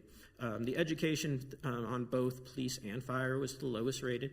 I think there's some opportunity there for more communication to the public about those education efforts to get that out there as well, and hopefully move some of those 30% neutral scores over to the very satisfied that have interacted with the department in those items. When we looked at trends for police, impressively, Leawood has maintained its high levels since 24 in these areas. On the police service, in most of these areas, you actually gained a little bit, especially if police respond to emergencies, overall feeling of safety in your neighborhood, city's efforts to prevent crime. You actually increased your already high ratings there, which is very impressive. And then the same thing with fire department and the trends. You maintain your high scores, and then you even increase them in some areas as well, indicating that you are improving on these areas and already keeping them higher and keeping them going up since the last score. And then once again, no surprises for the police, fire, and public safety. None of the items came up to a high priority level. Once again, you already had very high satisfaction scores here. The most important item on the survey when asked was the city's efforts to prevent crime. It already had a 94% satisfaction score. So you're already providing that at the current level that residents are expecting. And then visibility of police in neighborhoods was the one that came closest to being a high priority on this one. But once again, already high satisfaction, not as high on the importance score as well. When you looked at city maintenance saw some impressive ratings. The lowest rated item still received 55% satisfaction scores. That's snow removal on major city streets was your top rated item. All the way down, I wanted to point out that your maintenance of city streets, excluding Interstate 435, and the maintenance of neighborhood streets were right there in the middle. Point those out because when we do go to our important satisfaction analysis, those two did jump up into a high priority rating. But as we move through this, I think you'll see why. However, when we looked at the trends, once again, for your city maintenance, you did maintain those high scores already. You even gained with your lowest one, which was information about stormwater issues. It saw a 5% gain since 24. So even though it was the lowest rated, it does look like there are improvements happening there, and that's what we want to see on the survey. When we did ask about importance, though, this is the reason why I highlighted those maintenance of city streets, maintenance of neighborhood streets, because when we asked importance, those were the clear top two by residents, was the maintenance of those streets and neighborhood streets, followed by snow removal. And because those items received such a heavy emphasis from respondents when it came to importance, when we got to our priorities for investment, those areas were identified as high priority items. The reason being is because of that high importance score just compared to the rest of the items on the list. You do have high satisfaction scores there, but because they are so important, they are a clear high priority by residents as well, as they are in most communities as I do surveys for. With code enforcement, almost all the areas here saw ratings above 60%. One of the things I like to point out about code enforcement is there are high neutral ratings with code enforcement. It's just one of those items that not every day people come into contact with or understand what a code violation may be or may not be. But still, high ratings here. We put code enforcement in here because it was an area that saw some high priority items, and that was enforcing the maintenance of residential property in your neighborhood and throughout Leawood, mainly because they did see lower satisfaction scores on here compared to the rest of the survey, but the importance of those two items brought them up to a high priority as well. And then finally, one of the last questions we asked on the survey was, which three communication sources would you prefer to get information on from the city? Your clear top two are email newsletters, the city's website, followed by city social media channels, and the city's resident magazine and recreation guide. I always like to include this in here just to help further align with those communication preferences, help get information out about the city and its services and what improvements are going on out there. In summary, the perceptions and ratings of Leawood remain extremely high. As a place to live, almost 100%, not quite, you missed it by 0.3. But overall quality of life at 99%, as a place to raise children at 97%. With those high scores, Leawood is leading the way in almost all the areas when it compared to the KC metro area average, which is one of the highest benchmarking items I can provide at ETC Institute, and that national average. And then more impressively, since 24, you've maintained your high ratings in several key areas and even increased them in key areas such as public safety and city maintenance. There were areas for improvement that were identified. It was those city streets and neighborhood streets, mainly because of the importance level that residents place on those two items, and then enforcing the maintenance of residential properties throughout Leawood and in people's neighborhoods. And then finally, email newsletters and the city website are the preferred sources of information from residents. At the end of the day, Leawood scores are extremely high. I believe these ratings and the survey scores will put you guys in about the top 10% of surveys done at ETC Institute this year throughout. We do about 300 surveys per year, and I believe you guys should be in about the top 10%. So very impressive ratings, very impressive scores. And if there's any questions, I'll take them now. Questions? Dr. Castro, I'll start with you. I saw one thing that kind of stuck to me was one of the questions asked what the value the residents found in the use of their tax dollars. Yeah. And as I remember, excellent was like in the 28%, satisfied was a little bit more, but I didn't see a benchmark, and maybe it was farther down in the presentation, but do you guys typically benchmark that particular question? I believe we do have a benchmark for that question. It is in the full report. I didn't have it in the presentation. I can't give you the number off the top of my head, but it's in the presentation. I'll go through it later, but I just wanted to see if that was something you guys Yep. benchmark against other people too. So It is, and it should have a KC metro area benchmark in there as well. Great. Thank you. Great. Ms. Guyette, yes. Thank you. Thank you so much for this. So you said we had 420 responses to this. Yes. Do you know what we had last time? That's a good question. Our survey goal last time was 400 as well. So I know we got over 400 last time. I don't have the number off the top of my head, though. But probably about It was same probably, response. and yeah, it's roughly the same. Okay, thank you. I've got a question. If you could go back to slide 14.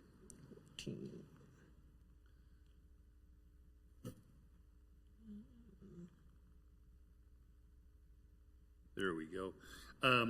When we're looking at the overall effectiveness of city communications with the public, do you have close at hand there how those numbers compared with last year or 2 years ago? I do not. I'm just curious what the trend is. Is that because with some of the earlier things, like I think it was question 7 or something, you did compare how we scored 2 years ago with how we scored today. Is that in the 400 pages someplace? It is. Fortunately, I wasn't able to include all of the charts we provided in the 400 pages in the report, but they are provided in the full report for your. I'll get that from Beth and Diane then. Any other questions? Well, again, I'm sorry. I saw Ms. Larson's hand up. Oh, go ahead. I was just on the communication. I recall from 2 years ago, that was our our category of least satisfaction, and it still is. That's my concern. No, but it's increased dramatically. It has. It has increased dramatically. I thought it was in the 60s, but I'm just using my memory from. I think it was lower than that. Okay. We'll find out. That's the request for Beth. Ms. Rubin? Because I looked at that as well in the report, and I think the score for communication wasn't that much lower. Like, it hasn't increased as much as I think the quality of our communication has improved. I feel like it's so much better now, and I felt like the survey didn't reflect that. Yeah. And I'm thinking, what else can we do? We have done so much over the past 2 years to improve communication, and I kind of wanted like a follow-up question for people to say, well, if you ranked us lower, why? You know, and what can we do to make that better? Yeah. That just stuck out to me when I read the report. Do you have any thoughts on that? Like, to structure the survey, is there a way to like ask people a follow-up question if they rank us below average, or, you know, if they're unsatisfied, why are they unsatisfied? There is a way we could do that, probably with an open-ended question on the survey. I will just say that improvements do take time to show up on the survey, especially with communication. Not everybody goes to communication sources the city provides right away. It takes time to get them there and get them to go there all the time. So it is an item that, yes, we probably saw a little improvement over 2 years, but if you are increasing that improvement. I would expect to see a bigger improvement in another 2 years. It's just one of those items that we typically don't see a huge jump right away in. Okay, thank you. Ms. Harrison. I would add that as somebody who's worked in corporate communications for on and off for almost a decade, that it's very hard to measure. People don't remember where they saw something. You can send 1 million emails, but you can't make them read them. And so you do all of these things, but people don't even remember that they got the email that they didn't read. And so, I mean, that's just one little example. But I think that we internally all know that there is so much better. There's better communication now than we've had in the 10 years I've worked here. People are probably more informed than they realize when they're being asked on a survey. I mean, even with the HOA summit that we do and things like that, we're hearing from people more often, I think, and that means they know we're here. But I would caution us not to get too worried about how much improvement we've seen in communications from our residents, because we run into this at where I work now. You can put it in 10 different places. You can have it on a billboard that's flashing in the parking lot, and they're still going to be like, why didn't I know we were supposed to wear orange tonight? Which, as we put it in the bulletin, we put it in emails, we put it everywhere, but people still walk in and say, I didn't know it was Gun Sense Week. Why didn't I know that? So it's a battle that's hard to measure. Thank you, Ms. Harrison. Appreciate that. Any other comments? If not, Ms. Stoddard. Mayor, if I might just mention on the communication, one of the things that I think is important to note is I was both impressed with the increase in overall satisfaction on the communication score, but also when I looked at the overall services in comparison with our other benchmark communities. On communication, we were 69%, which again, even though that's one of our lower satisfaction ratings, we're talking about compared to 97% on some of the other services. The Kansas City Metro average was 63%, with the national average being 37%. So we are still very much higher than the national average and even higher than the Kansas City Metro average. And I have no doubt that over a few years, as people are uptaking the communication level that we're currently providing, those numbers will continue to go up. Ms. Stoddard, you just mentioned that you were impressed with the improvement in the satisfaction level. So what was the one from 2 years ago? I'm seeing 64.8. There you go. 64.8. Yeah. Sorry. And no, it's a lot of numbers in those 400 pages. So it's a challenge.